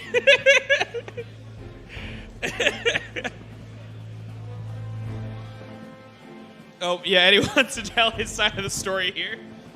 So while we're in Deathguard movement phase here, I would just go ahead and tell the story. It was right before the Orc Codex came out, and right after. We were playing with the new Orc Codex, and I had a bunch of orcs assault what was nearly all of Jack's knights. After Like 3 Questress chassis. yes. Oh no, it was a Dominus and 2 Questress. The Dominus was the big one. Yeah. And then this guy decides to noble sacrifice himself On the Dominus. on the Dominus, rolled really big, and yeah, almost my entire orc army died from So, the explosion. The first one weakened your whole orc army and killed a lot of infantry. It was the fact that explosion triggered my second knight, which rolled a natural 6 to explode, and then your whole army took like 11 mortal wounds. yeah, and so all I had left was a truck with some looters in it. Yep. And I was like, yeah, this is pretty much game over. And I still like, And that was turn 2. and you know, he had killed those 2 knights essentially. They were on their last legs, and like, he'd killed the Dominus. And then my knights blew up and killed his entire orc army. Oh, the glory days. Oh, it was the good old days. Yep. So All right. Eddie, while we got you here, what do you think of this matchup? I actually really like it. I think it's a really good matchup. I'm not really surprised that the knight's already dead, considering how much anti-tank No, that the I don't play a lot of Tyranids. That's way That's a more Tyranid. DACA than I thought they had. yeah. Well, it's the combination fire from the Toxicreens, the Impaler cannons, and the Venom cannons on the board. I mean, it's quite a bit. And now that the Knight's gone, it means that those heavy weapons can now start focusing on some of those smaller vehicles, which it's gonna be interesting to see which flank he decides to start firing at first. I mean, ultimately, he needs to focus on whatever flank he's trying to support with melee. You know, dumping a lot of your anti-tank into that flank where your melee force is to kind of soften up the targets. That way your melee guys can actually chew through those vehicles that are there. Or the people. Yeah, or the Yeah. people. No, now, definitely. Now, the Deathguard player does still have a Demon Prince still on the board. He So does. it's not, with the Knight being gone, yeah, it's a significant loss in melee force out front, but it's not like he's completely out of the game. Oh no, not at all. I don't think the Knight, the loss of the Knight, is necessarily that huge of a factor, especially given the deployment was so heavily ordered to keep this Knight from assaulting us. Yeah. It does put him on the back foot, especially as the person who went first. Yeah, it's a big loss. It's a noticeable loss, but both of these horses are pretty diverse. Yeah. And aren't, like, hinged on a single thing. And it's going to come down to who can take that midfield. And one of the armies, if it gets charged, it does have some good defenses, but it cannot fall back and shoot, and I think that might be what it comes down to. I mean, you can see in the middle of the field, the whole Deathguard have sort of moved up, except the extremely long-range autocannons just push the midfield, and they are holding those objectives.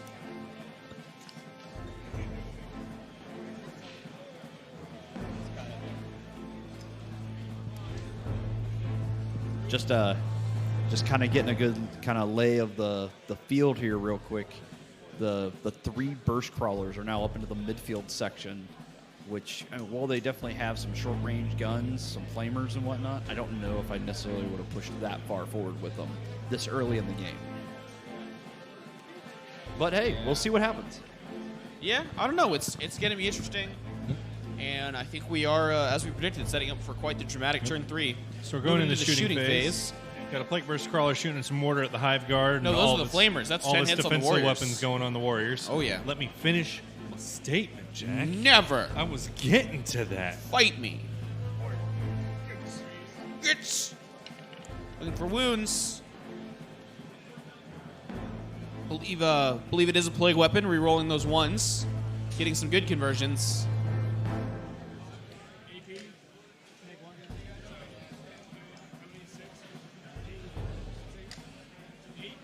So 8 wounds on the Warriors, looking for 4s. I'm seeing some. Ooh.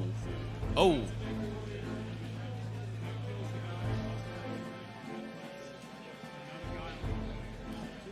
Wow. Brutalized that unit of Warriors. Quite a bit of failed saves. Almost wondering if perhaps he should have been Jormungandr so you could have counted as cover and gotten more saves off of that.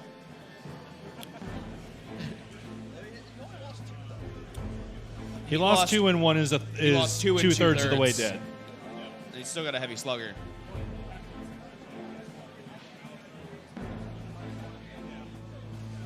Mound Throat putting down some spore cover, Still getting some hits. which worked because there's only one. Rerolling the one from the Demon Prince. I don't think he did the reroll. Oh. He did not. Okay. Now the mortar on the Hive Guard. Looks like 1 hits. Doesn't wound him. Those wounds. No 6. What strength are the mortars? I think like 8. Yeah, they're 8. So that's D3 damage. And that, I believe, piked to Hive Guard. Now we're seeing what those Plague Burst Crawlers can do. My goodness. So I think the Tyranid player did just misspeak when he said they're wounded on 2s because they're top 5. Hive Guard.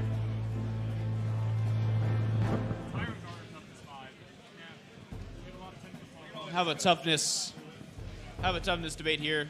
Oh my goodness. All right, now I have to go open a Tyranid list. I'm pretty sure it's Hiveguard or top 5 and 4 up, so Looking up the toughness of Hiveguard. Is it 5 or 4? If you know the answer, please feel free to put it in the comments for us. Always greatly appreciated. Open my podcast app. How could you? Yeah, he's still wounded regardless, but... It's true. Our resident Tom was right. They're T5s. So... Honestly, the way I'm able to remember it and kind of what I mentioned to him when that debate came up is the 2 artillery bug infantry is the Hiveguard have the defensive stats to be tough 5 but only have 3 wounds apiece, where the Biovores trade out the tough 5 to be tough 4 to have 4 wounds apiece. There you go.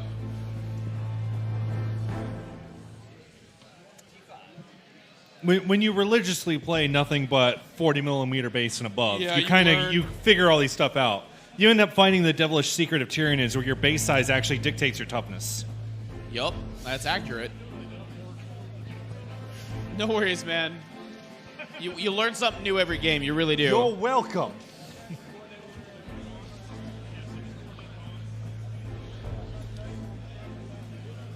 Working through, man, just working through those lines. I mean, we're seeing some real hurt put on the Tyranids.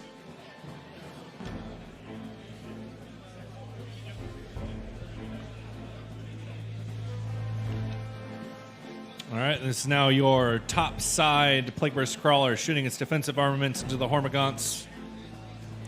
Lobbing some Hormagaunts. into the Tyrant Guard, or Hive Guard. Not the Tyrant Guard, the Hive Guard.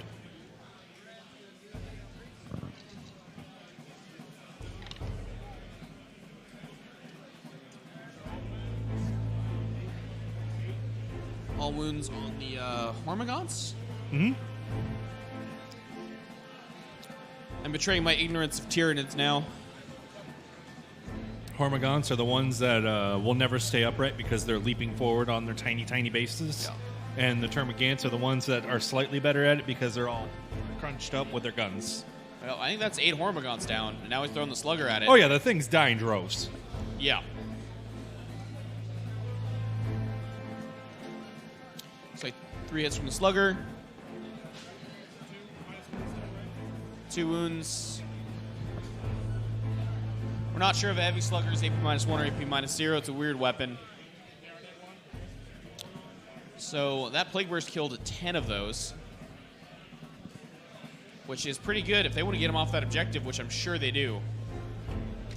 The more they can force more and more big stuff to get pushed in the midfield to get noshed on by the Deathguard, the better they will be doing. Mm-hmm. See how many Hormagaunts are left. Still a good number, about 7 are left. But if the Poxwalkers charge,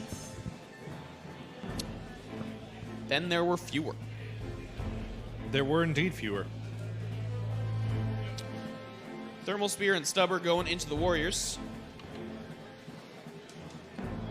Throwing From out the his War Dog. Chaos Daka. Chaos Saka, D3 shots, getting 1 hits.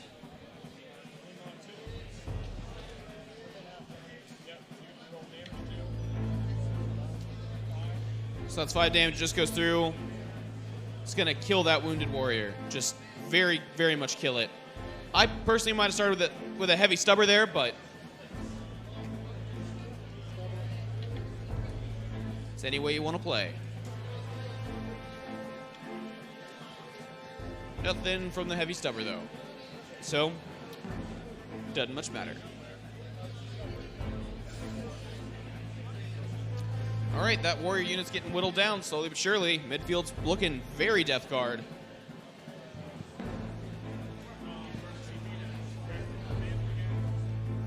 All right, Warriors now reducing damage once again with the CP.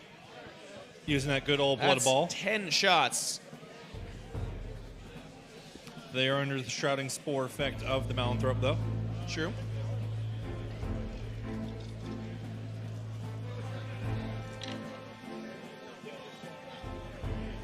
Still are, so I think that's going to be 4s to hit. That's not going to stop nothing, though.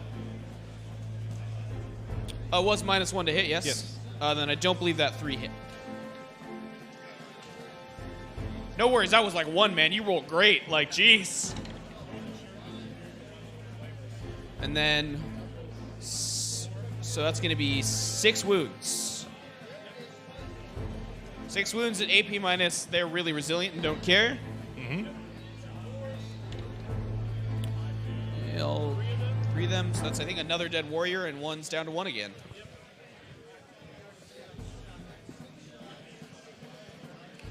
Yeah, we're watching that unit of warriors get slowly but surely whittled down. Yeah, I see what you mean about them being an undervalued troop unit. I saw how many points those were, and they are just, I mean, they take the hurt. They're, if I remember correctly, 20 points a model base.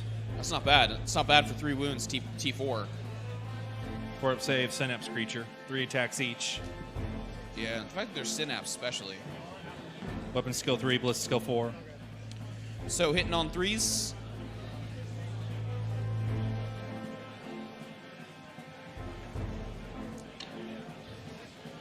And looks like 2 more wounds. And that's 1 fail, so it's going to kill that last warrior, bringing that unit down to 3. It's brought him down just to the bio cannons. Yep. All right, looks like we're moving into the assault phase. Oh, nope, Deathguard. I'm going to shoot at them as well. Gonna take some shots of those Hormagaunts. It's like Hey guys, we got bolters. 3 hits. 2 wounds. 3 wounds. Oh, no, 'cause it's plaguey. those are the plague spitters, actually. Something. So that was a strength 6 weapon. Checking to see to keep that synapse. Trying the bolters. It would be really good if you could just shoot those off and not have to worry about it. And the bolters are there to support his wishes. Looks like 3 wounds from the bolters. The 6-up saves. Oh, made 1. Down to 2. All right. I believe they're still maintaining their synapse. Yeah, that very back one appears to still be in synapse range. That sometimes gets a little rough for me to remember having to keep track of that, since I basically have to worry about the mechanic never. Yeah. He liked the big bugs. He liked the big bugs. He likes big bugs and he cannot lie. Those warriors he will. I mean, I can lie. I Describe. just wouldn't lie about that. He fields them in droves and he uses exocrines. And I'm running out of song. Apologies. All right, making an 8-inch charge. Oh, no, he's got... I think those Deathguard are actually tagging that back objective.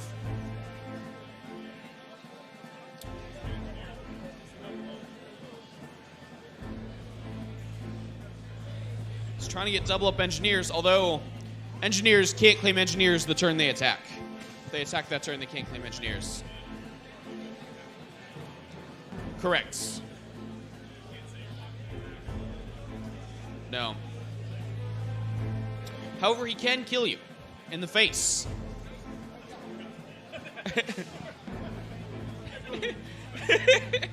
You don't know, he would roll an ocean of 1s. I just wish their weapons were plague weapons. They're zombies. And they're like 6 points I feel like long. that would be a thing that would make them too good. They're 6 points a dude.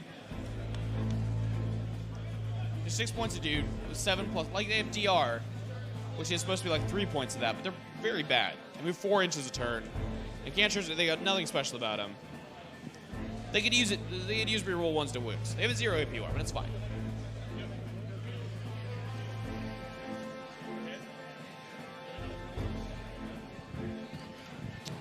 Looking for 4s in all the right places. Wow, pretty good. Not too bad. Not too shabby. And then I think looking for 4s again. 3s on 3s. Good number. 2, 3, 4, 5. Nope, and that's going to be a unit kill. It did take quite a lot to get it. Yeah, but he needed it this turn. He would never come back from that lead if he hadn't gotten that kill.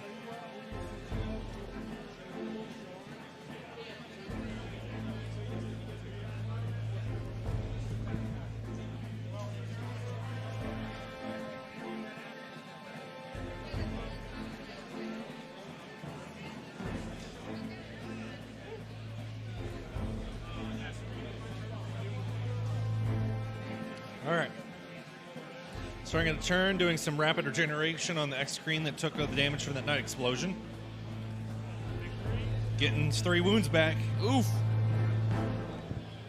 Just being, hang on, guys, don't be coagulating my blood. Urgh. Giant scabs, he's good. Gross. Freaking bugs. Still, the number, I mean, just the number of Nid models that have been reduced, it really makes you feel balanced as you go into the bottom of turn 2. Being a big bug Nid player, it's, for the army that he's facing against, it's extremely manageable. No, for sure. I'm A just predominantly big bug list will always look like it has a smaller footprint than the threat it's actually carrying. Oh, no, I just saw how freaking threatening that thing was as a group. Especially its Chronos. But That's really built to sit there for the first 2 Look at- turns, just shooting. Look at the then it tumor. swarms out. Look at the tumor in the midfield, though. But there's nothing in back holding it, which is going to start opening up pockets for Rippers to pop up and start stealing recon points. Maybe, but if all the Rippers do is still recon more, it's not going to care. They're 33-point units. They're basically nothing. They have a lot of wounds, though. Aren't they 4 wounds a base? They're 4 wounds apiece. It's a lot of wounds. They are practically better than Scarabs, even No. though they're basically just fleshy Scarabs. No. Scrobs moving on 5s. They're awesome. Warriors moving up. Did not expect that.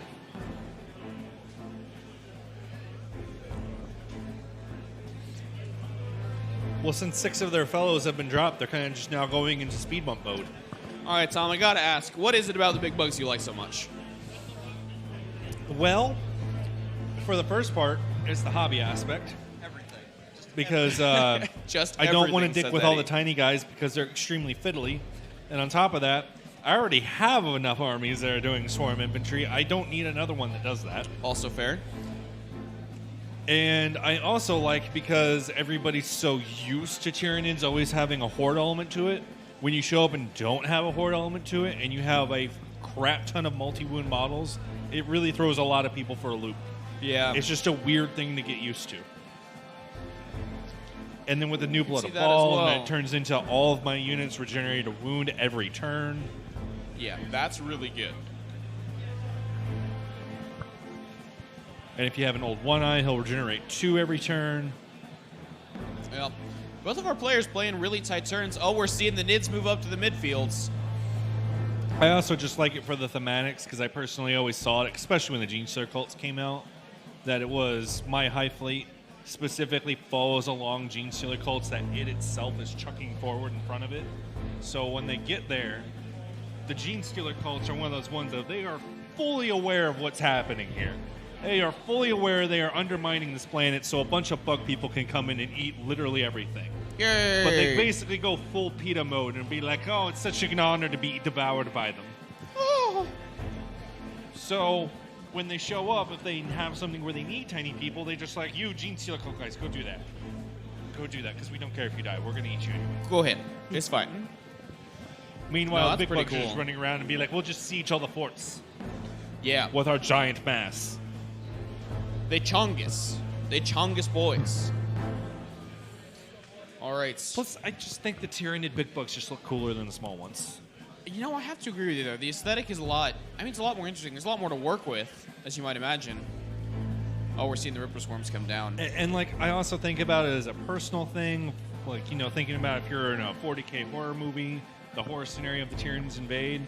Like, yeah, the swarms of, like, Gene Stealers and all that are scary to look at. But there's just something about the idea of, like, a Tyranid warrior, you know, this big thing that's, like, xenomorph size, just stalking you through the shadows. It just seems so much more intimidating. Kind of does. All right, he seems to be deep striking his Ripper Swarms in the back. I think in a bid to try and tie up that Helverin. That's entirely possible. The Hellfiends don't have the Night Rule where they can just step over infantry and swarms, right? No.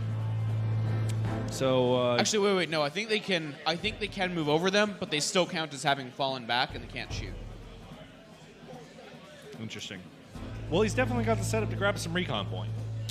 Yes, he does. And BHE. Did you say BHG? BHE, behind enemy lines. BEG. Behind enemy lines. What are you doing right now? Are you having a stroke? I think so. Should be BEL. No. Behind enemy lines, BEL. Yeah, it's the French spelling. I was thinking born for glory. I was thinking born for glory, but I made it an H. It's the H in behind. Or the big friendly giant. Or the big friendly giant.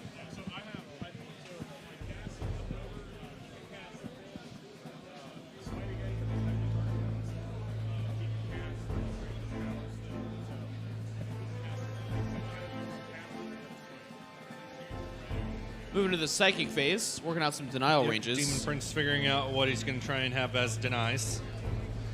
Nice.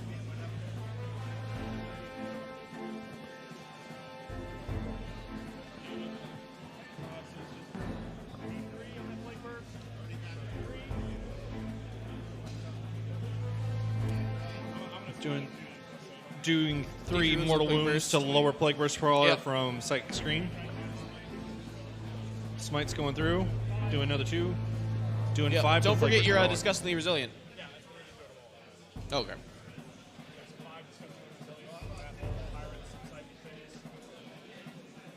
Here's all the Nice. disgusting resiliences together. Shrugged 1. Not So bad. Plague Burst loses 4 wounds. Not bad at all. They're 12 wound models, yes? Yes.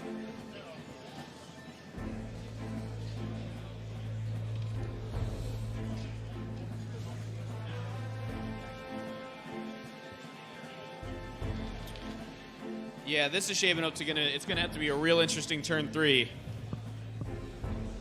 You know, I just realized something about giving the Demon Prince the super rating plate.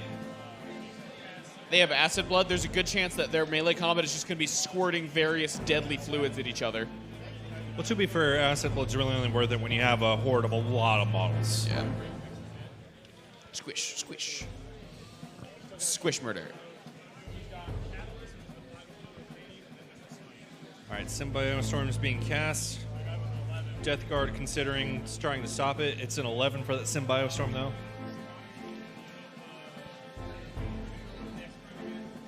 All right, that same Exocrine's taking Symbiote Storm yet again. Symbiostorm. Buy your drugs from us.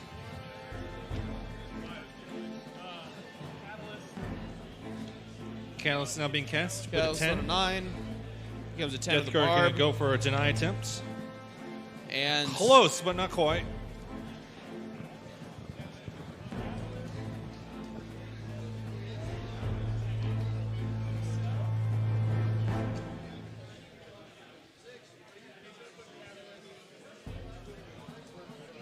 Trying to figure out where he's going to put the catalyst down.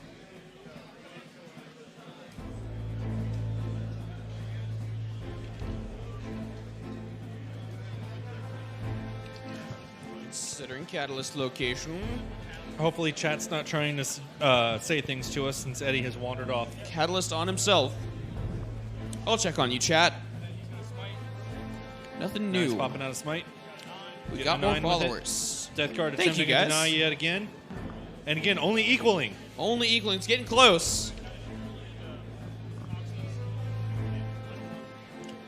One Poxwalker might die to Tyranid Mind bullets. One Walkspocker. And he doesn't. He's disgustingly resilient.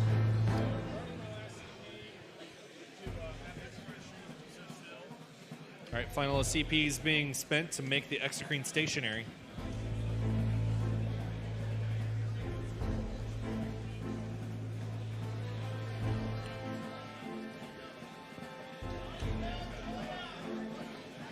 Exocrine, take an aim at that back war dog.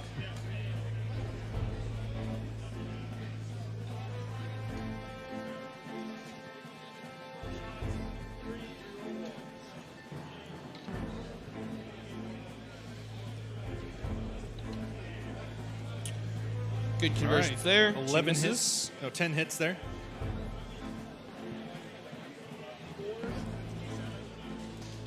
For fours, I don't believe you rolled that 5. Tom, is that It was not rolled. okay?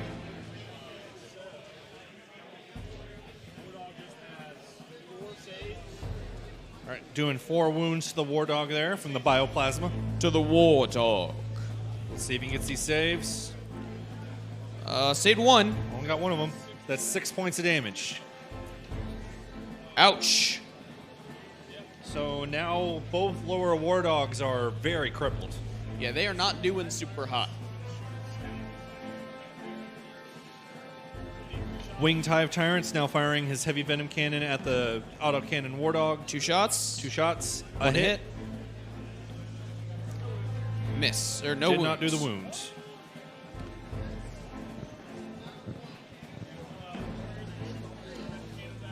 All right, Warriors now shooting out their normal size venom cannons there. Getting 7 shots there.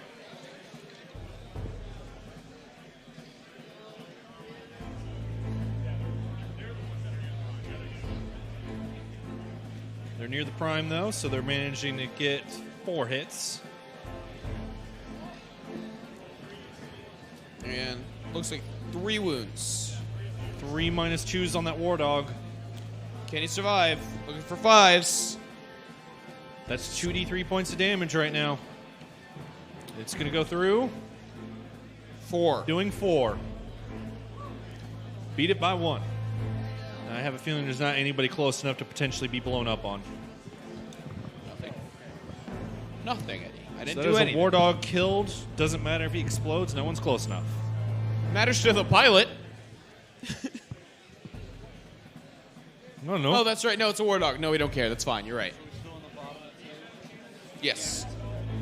All right, Venom Cannons from the other Warrior unit shooting at that forward War Dog. And shooting Death Spitters at the upper unit of Poxwalkers. Here's the Venom Cannons. Getting 3 each for 9 shots total. That's gonna hurt. They're going to need it, That's though, because gonna they're out of the leave buff a range mark. of the Prime.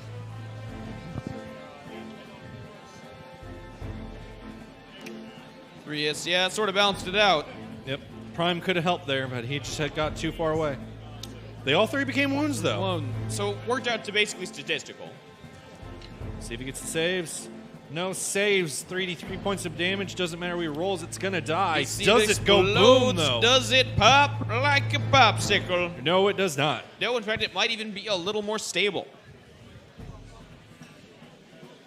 What? Do your popsicles not explode, Eddie? So there's 2 War Dogs taken down.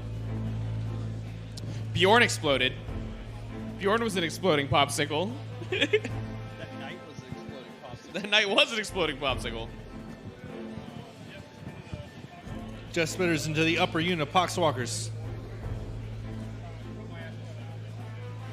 They're going to be hitting on 4s. No miasma here. Man, it always sucks to see all those 3s when you had a Prime on the table. Yes, it does.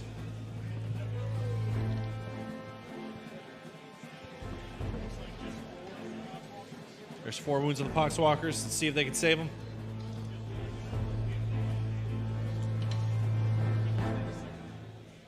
And 3 of them die. 3 go down. Or I guess become more dead. 3 walk the long pox.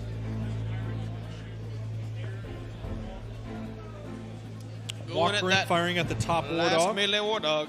Single shot. Gets the hit. Doesn't get the wound, Does though. not get the wounds. It's real tricky with those single shots for something to not go wrong.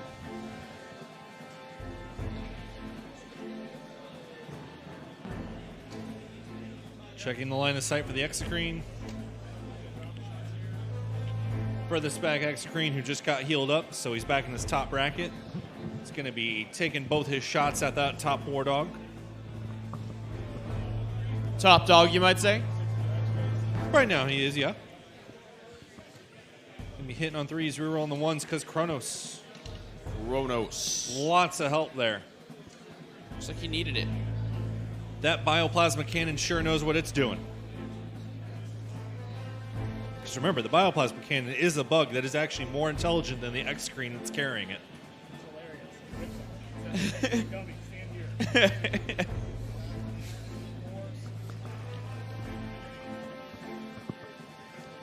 Bet the Adeptus Mechanicus think a lot of that one in particular. The super intelligent weapon that can command its owner. Nice. That's the Exocrine Megatron. performance I'm used to seeing. 8 wounds there in that War Dog. All -3, all doing 2 points of damage apiece. It's going to be rough. Let's see those 5s. Man, these War Dogs are not very 2 attached fives. to existence. If that's just 2, That's going to be 6 12 go wounds through. right there. That is a flawless kill. Does he go boom? It goes boom. Pops like a popsicle.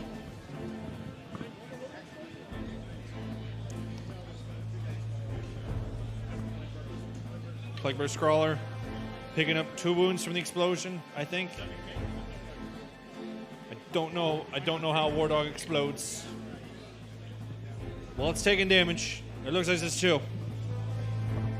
Man, those Knights just are not as durable as they need to be to deal with X-Screen, these man, they are a bugs. solid unit.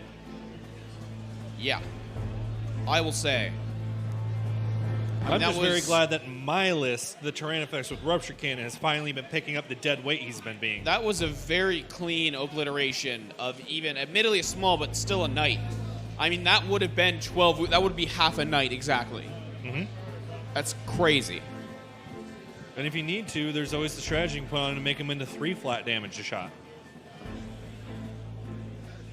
How many CP is that? 2? 2. That's about right. Here I am.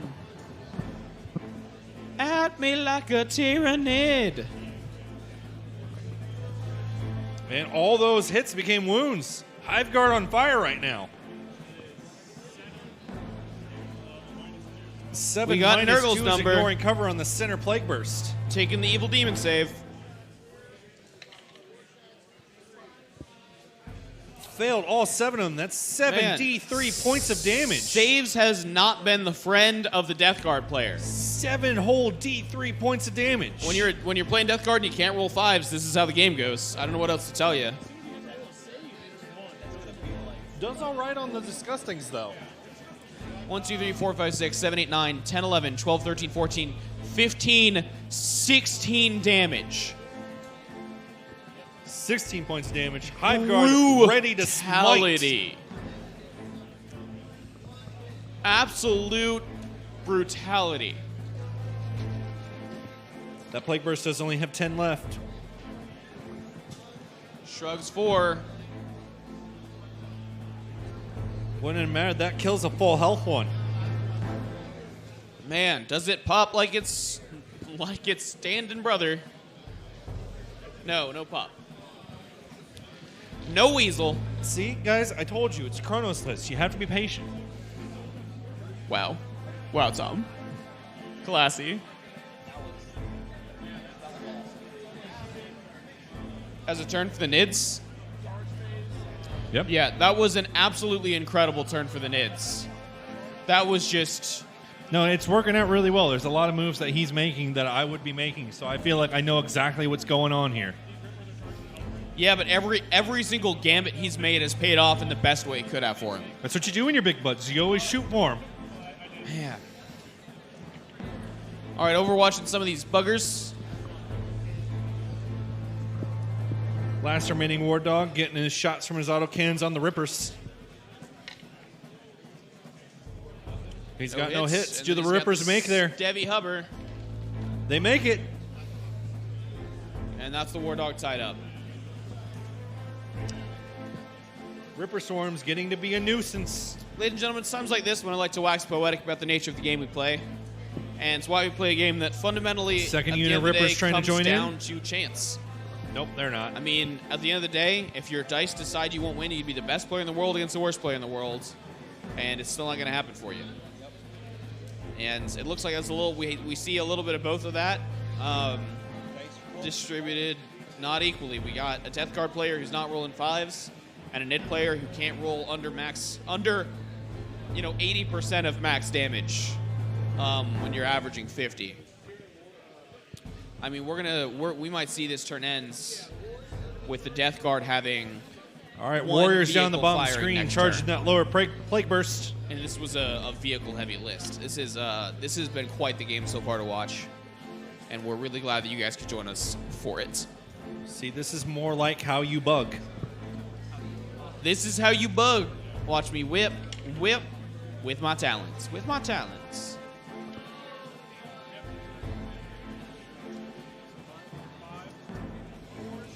Five wounds there, getting the fours. There's the save rolls.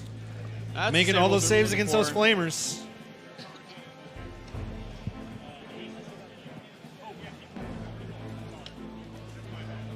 The other defensive weapons, there's a hit. It's got a wound. That's a failed save. Taking a point of damage on those warriors. There's still 8 wounds left in that unit of 3 warriors. Yep. Warriors taking more damage.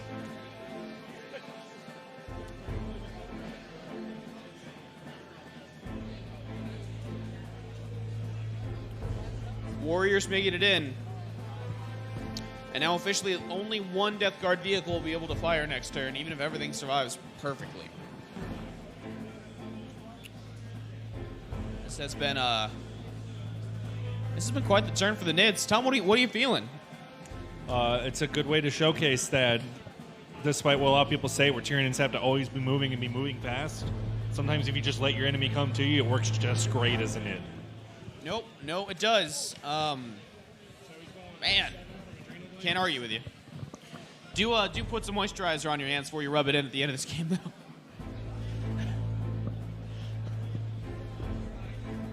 Man, Look, all I'm ultimately saying is I'm tired of everybody thinking there's only one way to play Nids.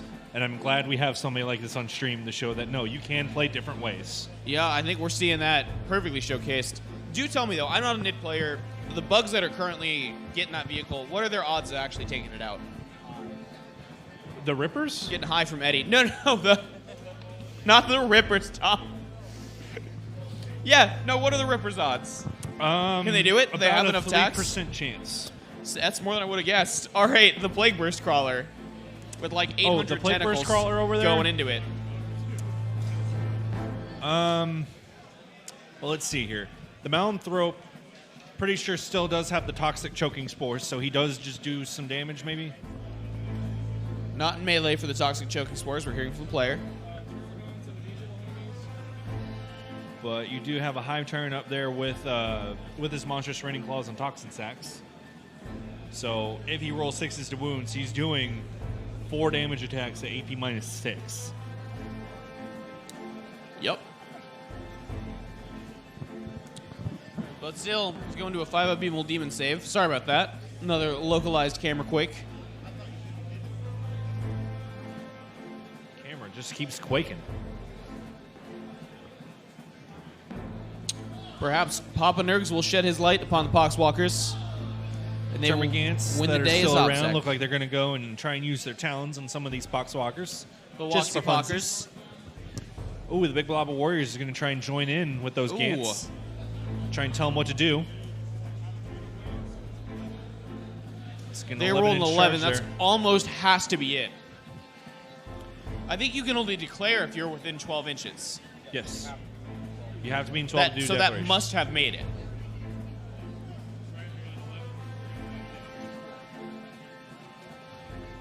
I think as far as I'm aware, the only unit that can declare further than 12 are Jangzar and Banshees. There's They a can few. declare at 15. There's that, and there's other stuff that can declare further when it gets buffs on the charge. It's when it gets the buffs only, but I remember... I'm not aware what those are. No, it is.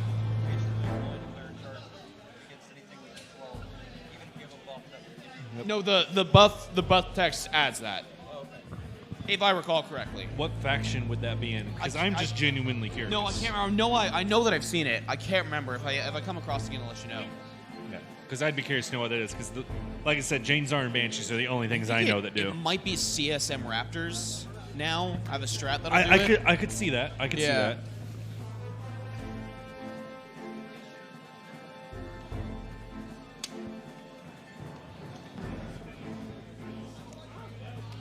Spinning around, trying to make the models fit. You spin As my much as some of winged these- models rounds, right round, so they fit in melee, so they fit in melee.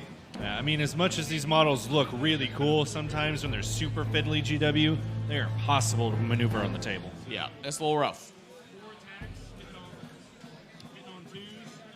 All right, Hive Tyrant using his attacks here, going on the plate crawler. Those He's big going sixes. Demon Prince. He declared Demon Prince. He's fighting the Demon Prince. Did he charge the Demon Prince? He multi-charged. Gotcha. Shimmy shakes.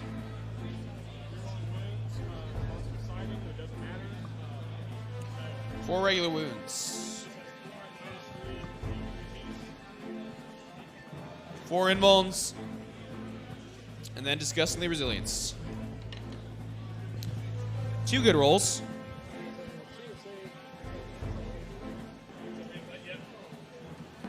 So looking for mortals from Super Rating Plate.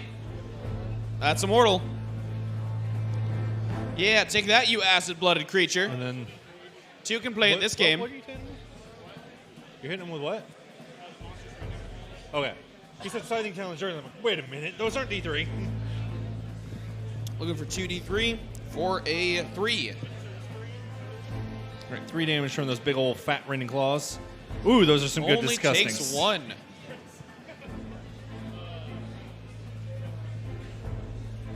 See, this is what happens when you're Death Guard. It can do those disgustings. Oh, yeah.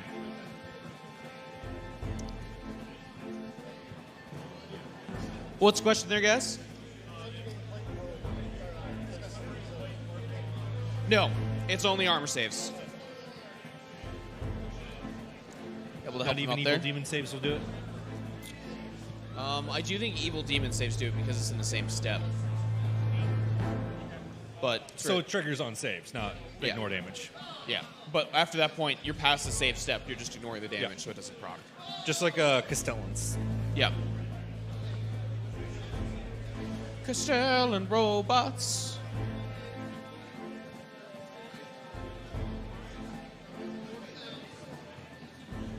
All right, a lot of bugs charging that midfields. Looks like turn 3 came early. The bottom of turn 2 has really been the decisive factor. At least I would say so far. I'd be curious to see how our Death Guard player responds in turn 3. I don't know. I feel like this is setting up for that decisive turn 3. Yeah. It's going to be the game.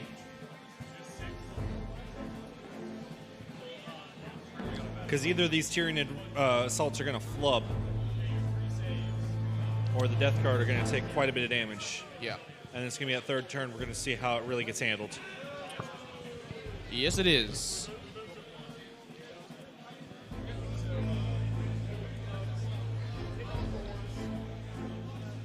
All right, little Termagants.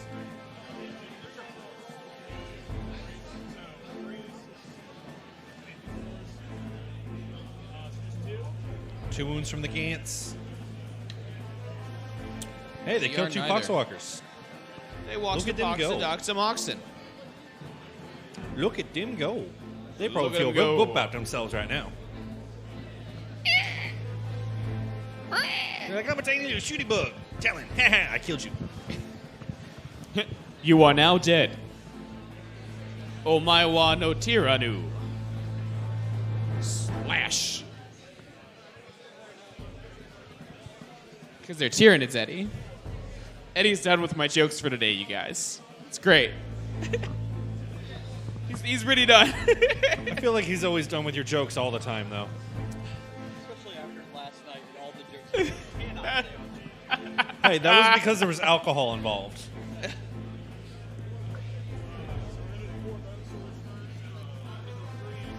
All right, Tyranids trying to bone those Poxwalkers with their swords.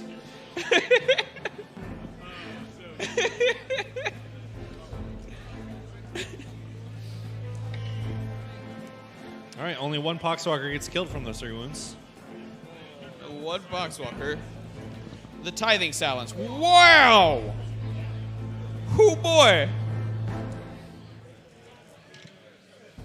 Can they get the wound rolls to cooperate?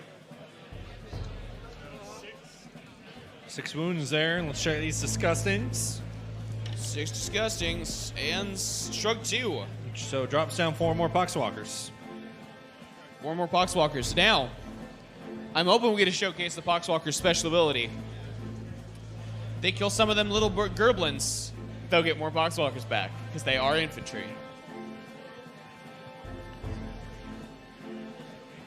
They're gonna zombify the Nids. It's gonna be great.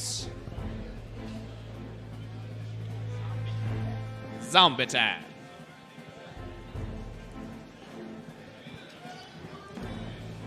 Ladies and gentlemen, we'd like to take it serious for just a second. If you have any extra buckets of fish heads, your local zombie shelter could really use those right now. Please, consider giving your fish heads away. Looking for All right, twos. Warriors attacking with their bone swords against the Plague Burst Crawler. Hitting on 2s because they're near their prime. We've got 40 minutes left, players. 40 minutes. A -2 wound for a single point of damage here. And But able shrugs. to pass that save. That Malanthrop doing his attacks. 3 hits from the mountain rope. Trying to use his little grasping tail.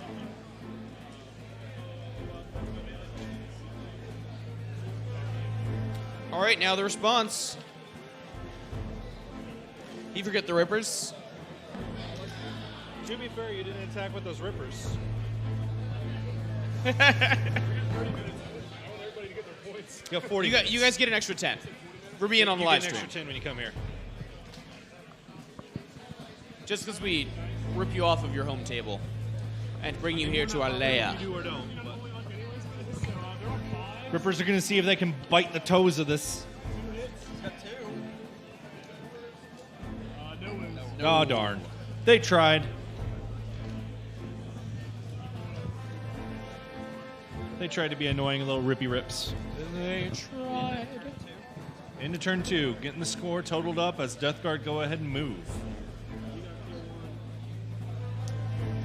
Wait, are Deathguard moving? Hang on. Did you attack with your Demon Prince, my man? I don't think he's attacked back with that demon stuff. No, you gotta attack back.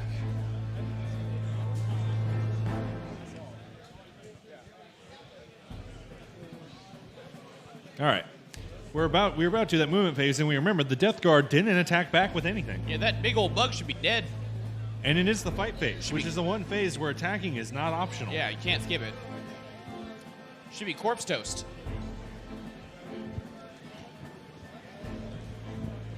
Eddie's resting his arm on me now, ladies and gentlemen.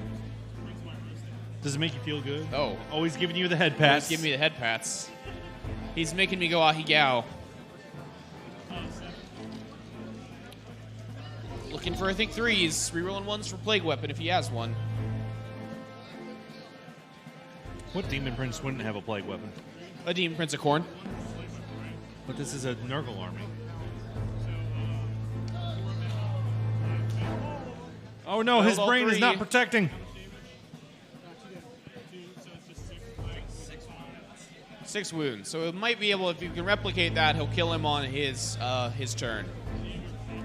All right, we are moving into the top of turn 3. 40 minutes remaining in the game. I don't think I've ever seen the brain fail to protect somebody that well. Oh, we're moving into Poxwalker phase.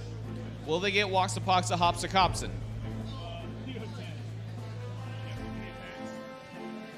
It's actually very important that he has 10 left, because he still hits on 4s.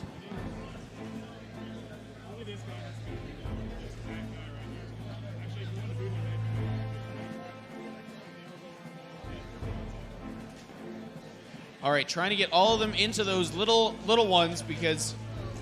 Oh, no. Warriors are troops. They'll still outnumber them on the objective. They'll still hold it. But for every single one of those little bugs they kill, they get a Poxwalker back. I just think that's so cool. Is a base rule not a thing where you have to have one of them character guys? No.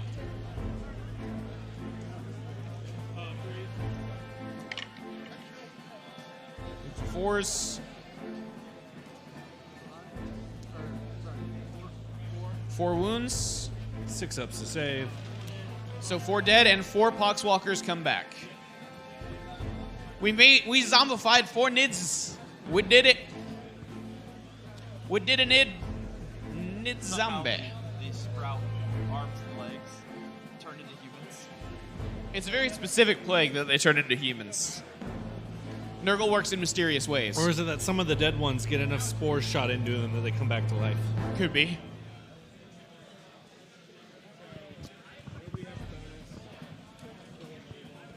Or it was they were never truly dead to begin with. All right, now it's the end of turn 2, folks, and we will get you that score just as soon as we have it. 40 minutes left in the round, going into turn 3. I suspect after turn 3, things are going to start moving very fast. You know, on some lucky smites, and if he uses Pestilential Fallout, the Malignant Plaguecaster. So Pestilential Fallout, the Malignant Plaguecaster has a special rule where every time you manifest a psychic power on a roll of 7 or more after modifiers, every enemy unit within 7 inches of him automatically takes a mortal wound in addition to resolving the effects of the psychic power. It's really good. I usually run up 2 of those. I run them to the front lines of my enemy, and then I'll usually get off 3 Pestilential Fallouts with at least 1 command, with a command point reroll in turn 1. And then imagine your whole front line taking 3 mortal wounds. It's, you know, your warriors get reduced. Your big bugs have trouble. It does a lot of work. And then they're still pretty decent melee characters. And then I like to give at least one of them Super Rating Plate. I run him into the Horde. The Horde kills them, but he also kills the Horde just on Super Rating Plate mortals, and it works out well. Gentlemen, is your score tallied? Checking some seconders. Secondary checking. Check it to second. Second check. That's another point for Recon.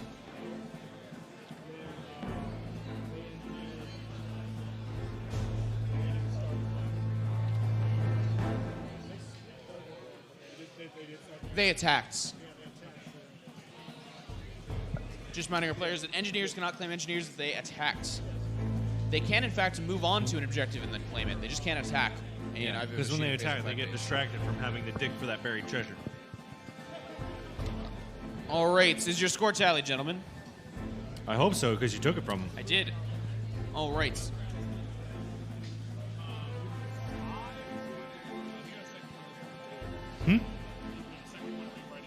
Should be another point of Reaper. You got a pen? All right. So I'll go over Jacob's score. We're going to mark that second point of Reaper. Jacob scored 2 additional primaries.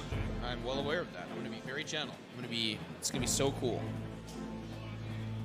Thank you. He scored 2 primaries and is now at 4 secondaries for a total score of 7 at the beginning of turn 3. 3 for Reaper.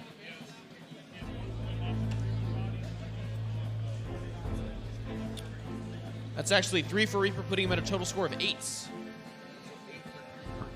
8 for Deathguard. Deathguard, right. Jacob 8. Elocho. And then over here with Gavin with the Great Devourer. The Devout He's Devourer. gotten 3 on the primary. The Devout Grimoire. And he's got a total of 8 for his secondary. That's going to give him a grand totaling of 14 points. 14 points. Coming out 8 to 14. Moving to the Psychic phase. Watching that Malignant Plaguecaster do some work. Not denying. Did not deny. I like big bugs and I can't deny. These psychic powers that you try. Because when a guard walks in with an itty-bitty smite and a big 9 in your face, you get hurt Going for smite. with mortal wounds. Got an 8. Guy that's getting smites going to try and stop it.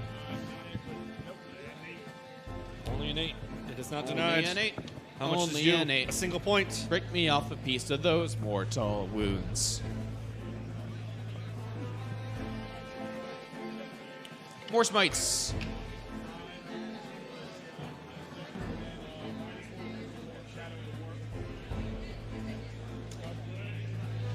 Ooh, Shadow that's in the Shadow Warp in the preventing Warp. it. Shadow over the warp stopping this way. Yep. Shadow Warp stops Because he was the getting a smite. +1 from another source to make it work, and then Shadow Warp said, no, you don't. Yeah. And it was on a 6 because he had already manifested Smite earlier the turn. Earlier within the turn. All right, predictions. What do you think? All right. So, a real true question is going to be whether or not the Demon Prince can take down the Hive Tyrant. Because, yes, the Demon Prince can do quite a bit of damage, but the Hive Tyrant does have a 4-up Invul. And personal experience, I have shown that 4-up Invul can save a lot. Yep. The brain can really protect. And Yep. if he doesn't take down that Hive Tyrant, he has a good chance to do damage to him. Because, like I said, those any 6s he gets on wound are going to be... They're going to be doing some pain. Yeah, but points-wise and murder-wise, I guess the Hive Tyrant is the best unit he has a chance of killing this turn, outside of those baby bugs. Mm-hmm. The baby bugs are definitely going to lose things. That's their purpose in life. Make one fail one. Choose two catalysts. Feel good? All right, the Walkerant taking 2 points of damage there, failing the catalyst that he cast on himself. Ripper's now being fired upon. I believe the Deathguard, the Plague Marines.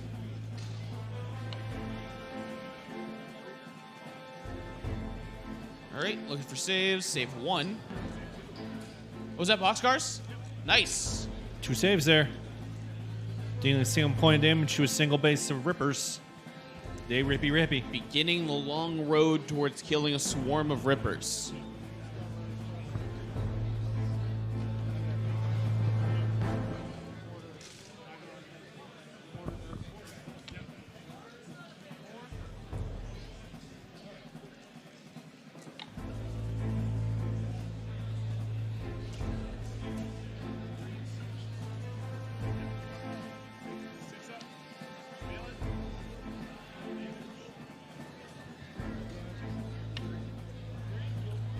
All right, Damage? taking out one of the... That's another Hive Guard. Yep.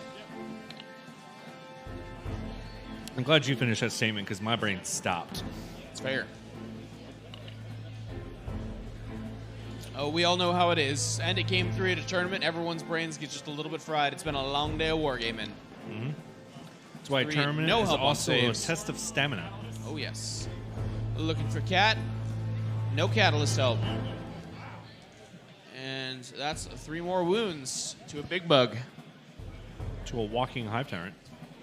A Walkrin. Yep. A Treadrin. Mm-hmm. A Jauntrin. No, not quite Jauntrin. A Strollrin. Yeah, he strolls.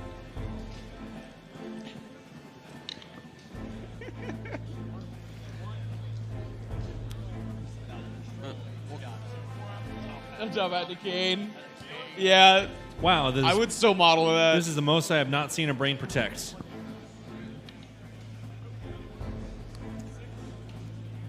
I've seen Strollrin. Catalyst fail to block this many Yeah. wounds. Not doing great on those.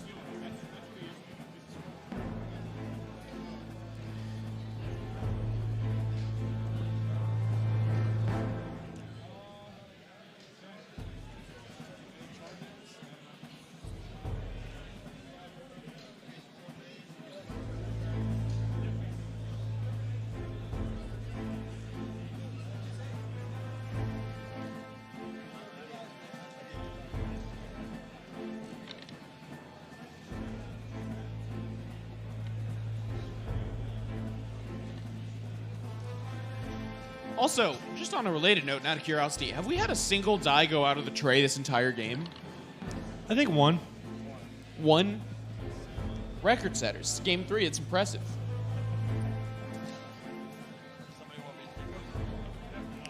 Well, the nice thing is they're rolling in a very good for a dice tray fashion. They are. Very gentle. Quick, even strokes. He does not get angry as he die. All right, And the that's flying the Hive Hive Tyrant is Tyrant killed. He did not down. death throw. Not enough CP to let him try and fight. So that's the Flying Hive Tyrant gone.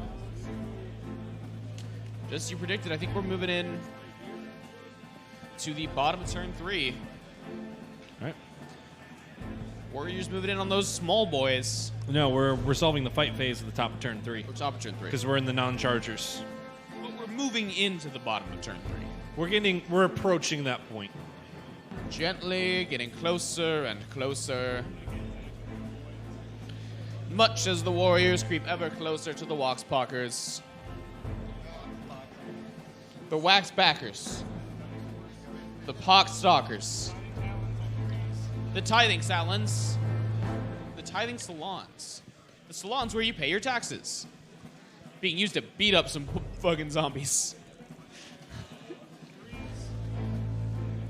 Looking for threes. Just two. Will they wounds shrug? there. Will they go, I'm disgustingly resilient? Oh, they will Nope, not. they did. The Bone Sword. Stone boards. What do they all want to wound? Oh, looking like 3 wounds. Yes, 4 wounds. Are they disgusting? Yes, 2 of them are. but that puts him back down to 10. Yep, And that the means when he activates, he'll still hit on 4s, which is huge for him. Once the unit gets below 9, it's really hard for them to do anything because they hit on 5s, and it's rough. The Stockspockers. Which unit are they going to attack? Are Warriors infantry, Yes, they are. so they will get zombified. They will, but you have to take out 3 wounds per model to get 1 zombie. Yeah. Oh, it's not about it being a fair trade. It's just about you can replenish.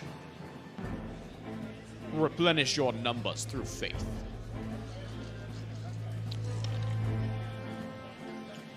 Jaunt Talker's hitting pretty okay, pretty all right. Just about statistical. Can they wound? You and your statistics. Never tell me the odds.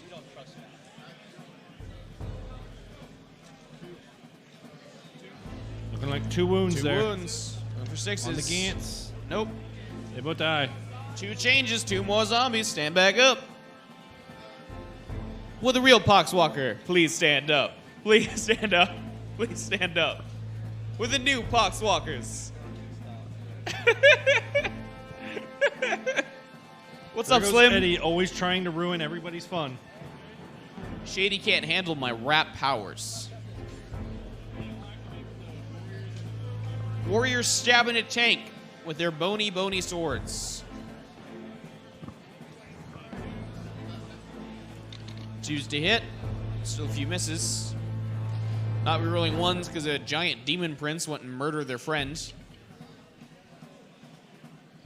That's nothing on wounds. Oh, because it's T8 and they're string. Yeah, that's nothing on wounds. Plague Burst striking back. We're at about 25 minutes remaining. Nothing from the Plague Burst.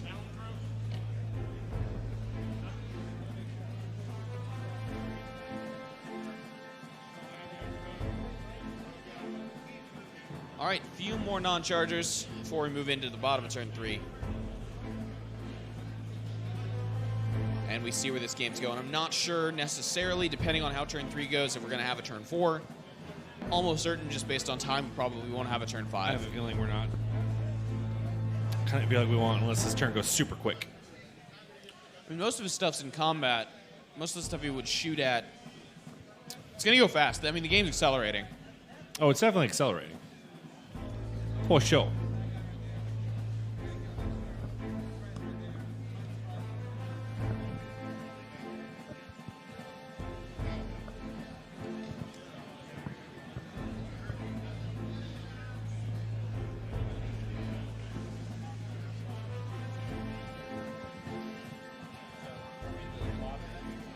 Yes, we're in bottom turn 3.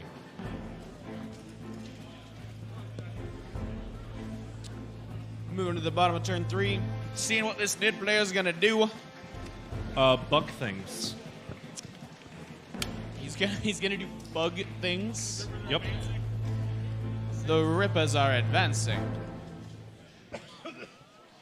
If you like Rippers advancing and getting torn into shreds, if you would sell your biomass, then please call the Nids. No? We write a whole parody musical. What do you think? Eddie's looking at me like that would kill him. Oh, goodness. I know you like our song, 7 viewers. There goes Eddie again, ruining our fun. Nah, Eddie's just tired. We're all tired. It's the end of the game. Oh, Ripper's hiding behind a low wall, making them the most durable unit in the game. Moving phase now, moving into the Psychic. Brain Bug's doing buggy brain things. Biostorm on the Stroll Rent. Goes off on an 11. Need boxcars to deny. I don't think our player's gonna try.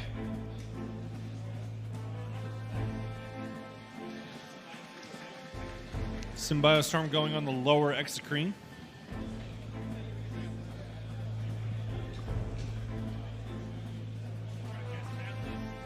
Going for some catalysting. Catalyst. Hits it with an 8. Goes off on 8. There's Oh, an attempt for a It's gonna denial. be an attempt to deny. And that is not gonna be a deny. Catalyst. Catalyst, which normally makes things go faster, in fact, in this case, makes things die slower. Going for Smite. He's smitten. Not getting it. No perils, though. It's a non-parial.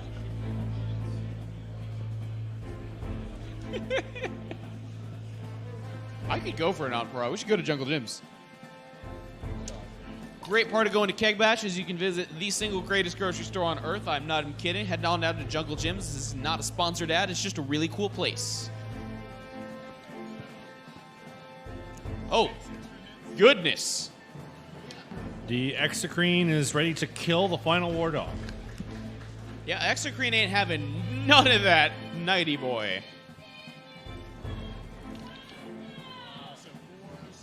So I guess we got 20? Or 25? Yeah. So we got 20 minutes remaining, gents. So that Helverin has 7. Oh. He has 9. Saves. Oh, There's 9 9 minus wounds. 9 minus 3 is 9 doing 2 5 damage ups. apiece. They're 2 damage apiece. 6 of these will kill it.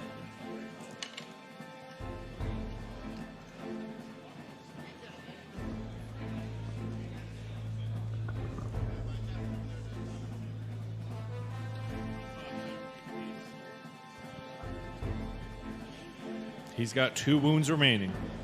2 wounds remaining. Didn't kill it. That means no unit kill this turn, actually. That could be an issue for score. There's still some more shooty boys. Oh, And yeah. There's still an assault. Just noted. I think we all expected that to kill it. Pretty impressive number of saves.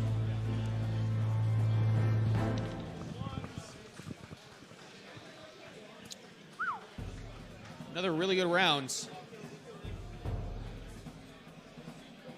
Pretty good there. It's going to be a little bit hard to get the wounds in on the crawler, though. Plague Burst has 3 saves.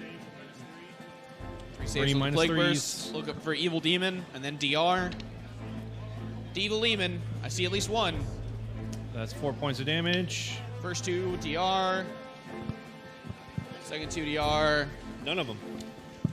Not disgustingly resilient. That's 4 more points of damage.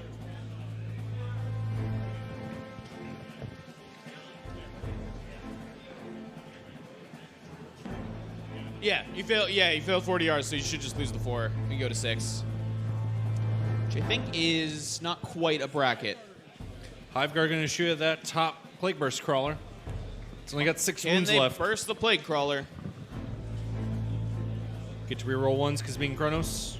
Kronos. 6 hits in there, force wound. Pretty solid. 4 wounds. 4 minus 2s, no cover, doing D3 apiece. 4 evil demons. I see some help. Just 2 in there. It is possible. It is possible to make it go away. Nope. That's only 4, though. I think that's 3, actually. That was a 3 and a 2, right?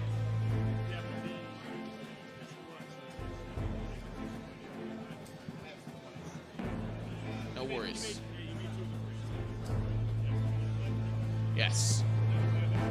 No worries. And we're not trying to like call you out. We're just all tired, and we feel that. My mouse word is really good turn 1. And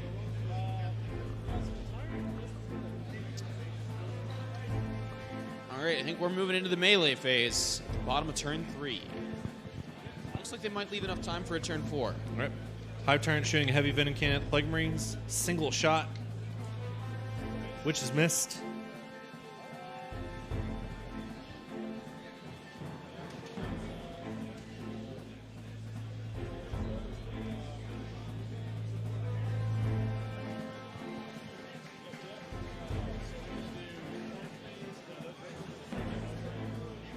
Rippers hiding in the ruin are going to go at the Helverin.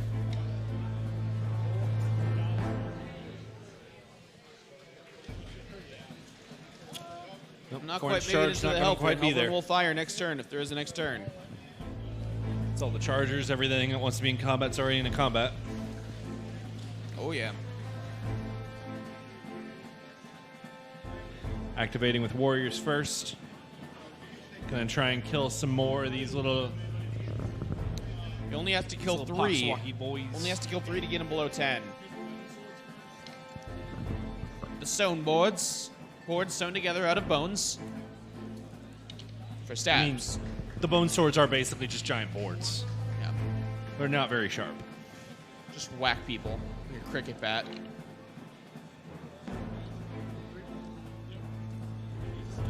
There's If he 3 died, down. that was the magic number. Now the Scything Talons to help keep that low. Reroll his Scything Talons.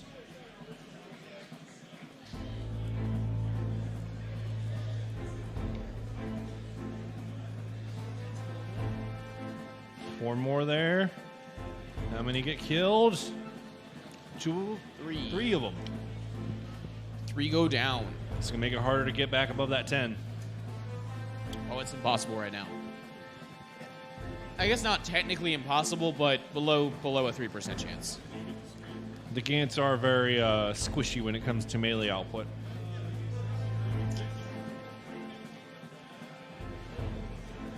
Hitting on 5s.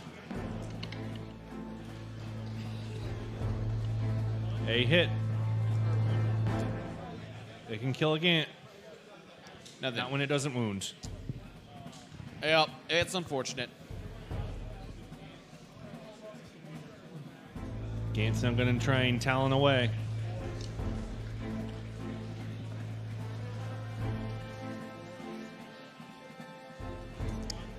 They've got a wound there. 1, take him down to 5. Does he kill? He kills. 5 Walkstalkers. Getting the good old-fashioned Waka Waka salute into the void. He went like this. Bye-bye.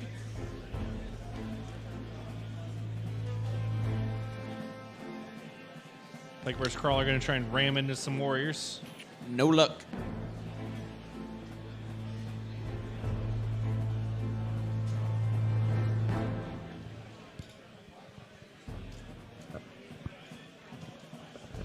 Those warriors going to hack away at the Plague Burst.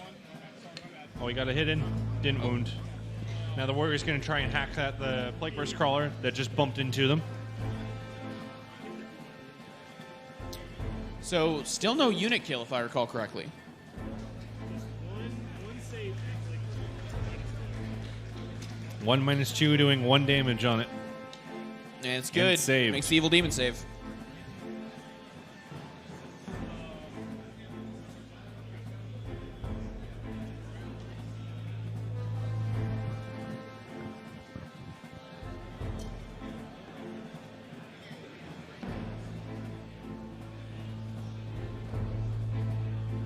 Players going to see if maybe they can rush out that turn 4.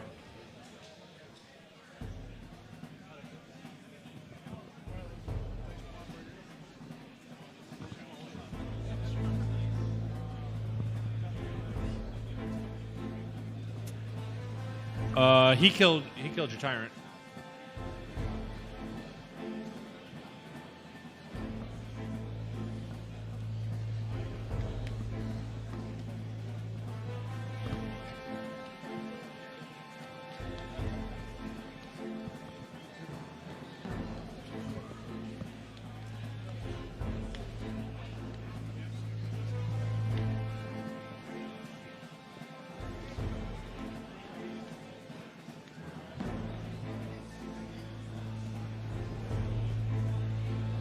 right, just waiting for them scores and these movements as our tech guy talks to one of our locals over there. Oh, yeah, that's our buddy Mike. He is a great dude. Yep. He's been on the stream before. Who knows, maybe he'll show up again.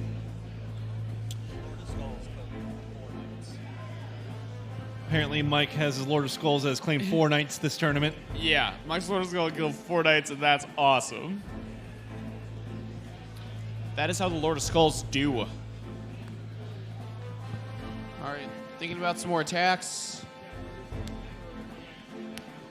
Lord of Skulls is definitely a model I'm always been unsure of because it's All just right, like some got dark about- mechanicum guy looked at a Baneblade and been like, you know what this needs? A gigantic, angry space marine. Gigantic torso to stab people at.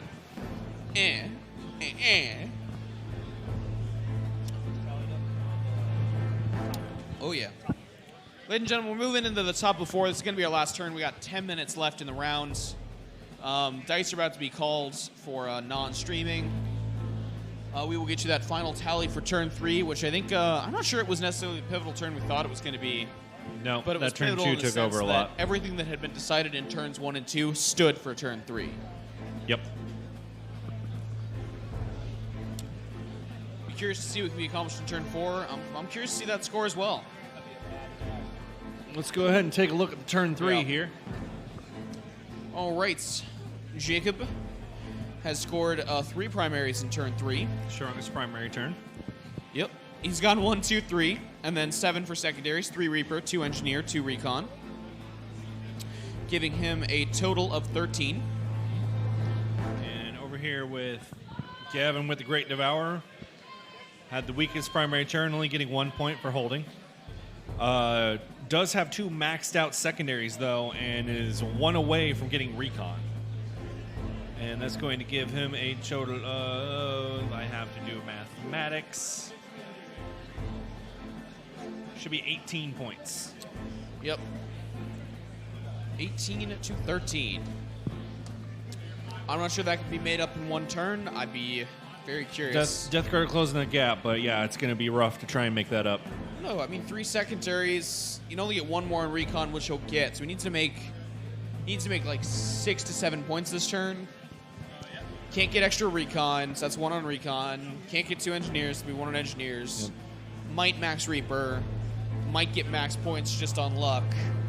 Be close. Be a very close third game. It's an uphill climb.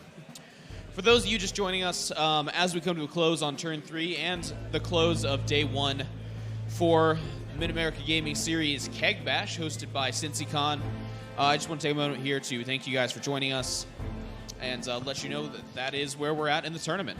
Thank you so much for being here. It's 2 wounds. This is from the shooting phase. And I think that's going to wound another Hive Guard. And Flamers on the Stroll Rinse. The walking Hive Tyrant. It was a He did stroll rent. really He's a well strolling last Hive Tyrant. turn.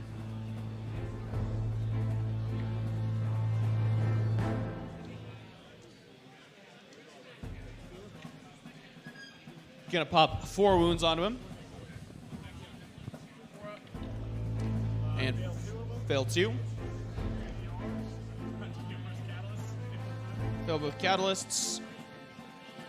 Now, Walkrent taking a lot of punishment. And then the I've Slugger personally going never in. seen a Walkrent take this much punishment yet. Yeah. Mine, like, never takes punishment. Just walks around and does murderous things. Yeah, in fact, he's gone the entire edition without dying. Oh, we might have to change that one of these days. Everybody keeps saying that, but then the army shows up on the table, and it's like, I just can't waste shots killing it just to prove a point. I definitely can. Yeah. I'll kill my way to it.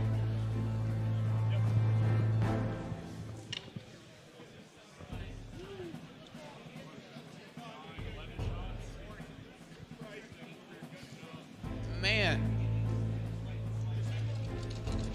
Just 11 shots off the Helverin? 11 Helverin shots. He is only on 2 wounds, though, so gonna be hard to hit things.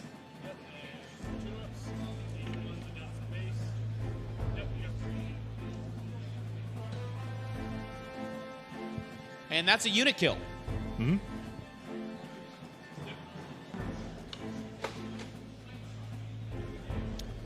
Did you get kill 1 in your turn?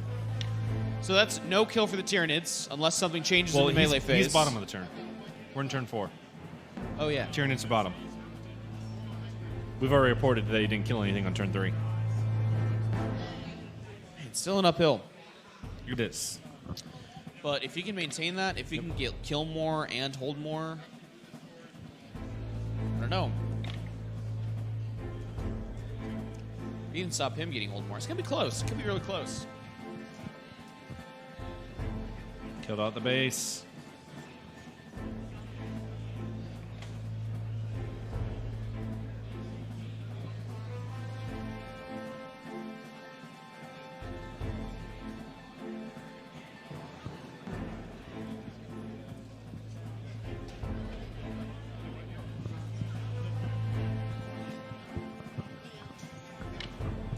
All right. And we have the Demon Prince moving in. I think going to try and kill some warriors, perhaps? Or maybe just to kill the little bugs. Ruling ones, because he is himself. Into a 1.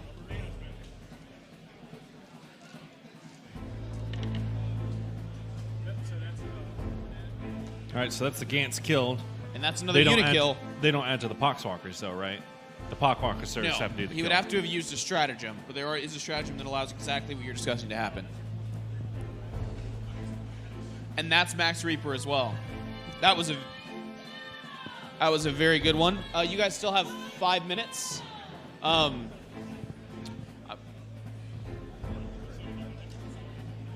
we're probably going to let the Tyranid player finish his turn.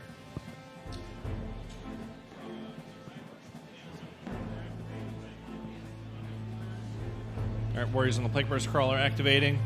Gonna try and bone sword up that Plague Burst Crawler. Sword, It's gonna be very sword, difficult swording to it do, up. though.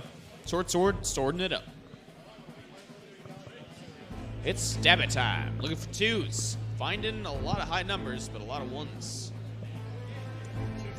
Looking for 6s. Oh, I see a couple. Just 2. Minus 2. 2 evil demons. They both failed. They're just. Yep. They're just 1 point damage each. DR. He Shrug takes 1. a wound.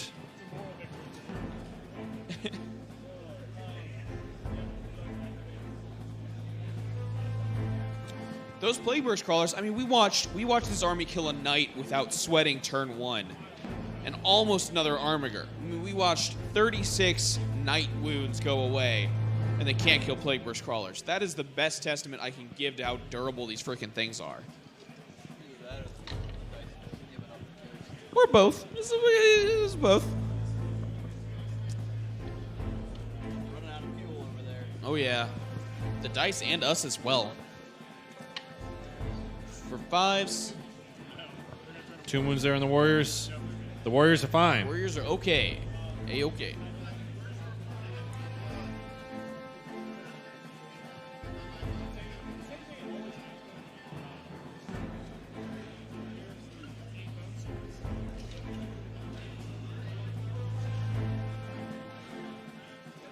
Seven hits with the bone swords. No.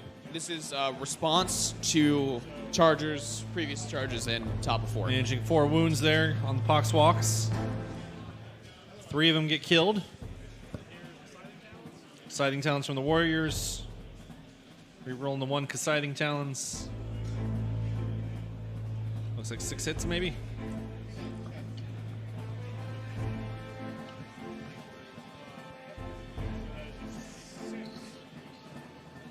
Six wounds on the Poxwalks.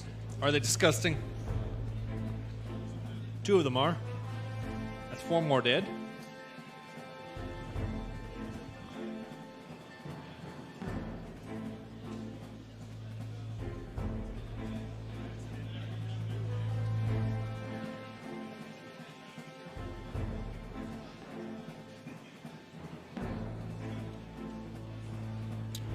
Does Walkspocker remain? Is that all the Poxwalkers killed, or still one? All right, all so the that's Poxwalkers got killed. So that's a unit. But it's not 2.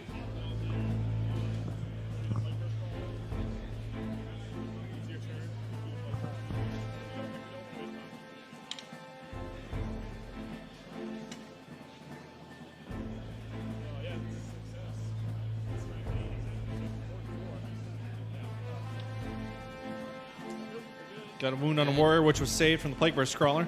That's good. Malanthrope's going to attack the Plague Burst.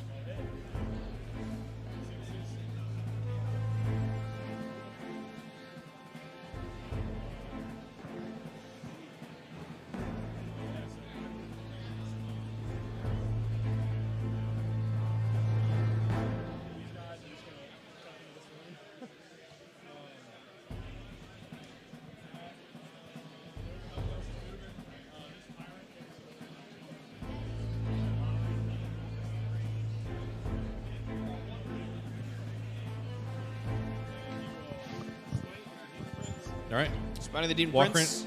doing a smite. Moving into the bottom of turn 4. The last turn of the game. Trying to deny, and finally a denial. Gets a deny. Catalyst on a 10. Not to hurry you up, but you do only have 2 minutes left.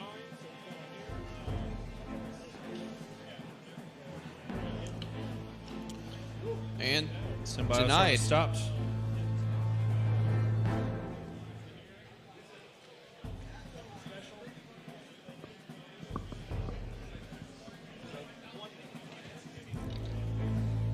Exocrin now firing its shots. Getting lots of hits.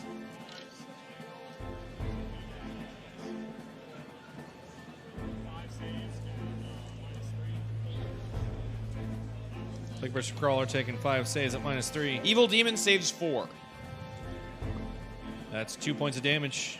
Man.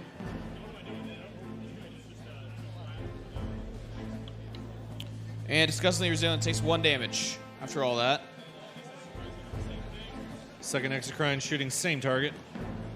These are the Exocrine shooting at the top Plague Burst Crawler since it's not in combat, so it's actually a legal shooting target.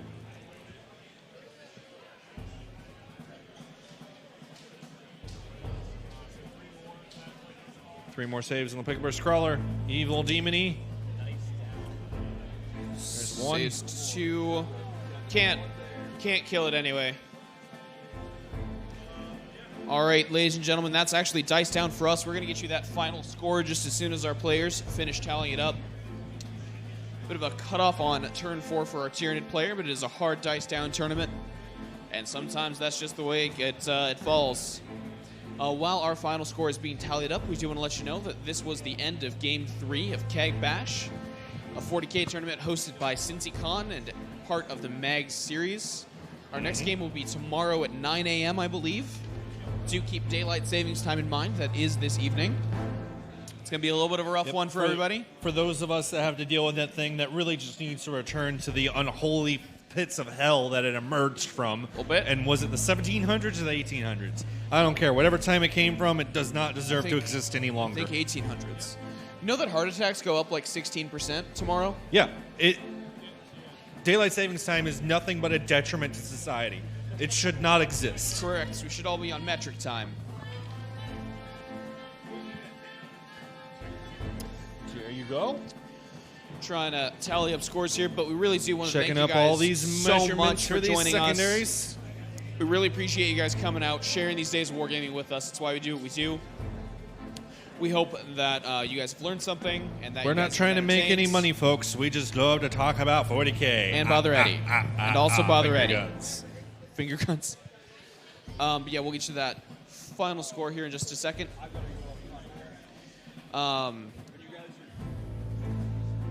Hit the stop button. Hit the stop button. Cool. All right, ladies and gentlemen. But yeah, no, we hope you guys had a good tournament. We hope to see you guys tomorrow. As we continue to pad for time for these final scores. Padding for time like So- Paddington Bear. So I gotta Think be of honest. soft and wonderful things. I gotta be honest here, Jack. Yeah. Just knowing Tyranids, there's one thing that I did find a little strange. Oh, yeah? So the Malanthrope went in and did a charge on the Plague Burst Crawler, which the first turn it did it, it made sense to me, because then you're blocking in that Plague Burst. Well, why did it stay? Because it wasn't going to kill. Yeah. Because what I think he should have done, since he has fly keyword, he can go over things, is leave it, go over to join the fight to the Poxwalkers. As soon as the Poxwalker gets killed, he's giving all these reroll ones to the entire Tyranid army against things with the faction keywords Poxwalkers have. Yeah. Yeah, well, it is a third game. All right, ladies and gentlemen, here's the final score. We do have to be on our way in fairly short order. Jacob's final score, he scored 9 on primaries, 3 in that last turn, and a total of 10 on secondaries, only missing 1 for Recon and Engineer, giving him a final score of 19. Excellent. And over with Gavin with the Great Devourer. He's able to get a kill 1 and a hold 1, giving him a total of 2 in that second turn on the primary. But he's able to max out all 3 of his secondaries by the end of the game. That's going to give him a grand total of 21. A nice close game. Very close. That was a very solid game, folks. That certainly lines up with our inability to at the start be able to figure how it would go. Oh yeah, could have gone either way. There was some hot rolls in there. We really would like to say that we appreciate you guys coming out. Thank you so much, and we really hope to see you tomorrow at 9 a.m. Yes, we mentioned that. With the time change for those of you who time changes are affecting. Have a great night and happy gaming.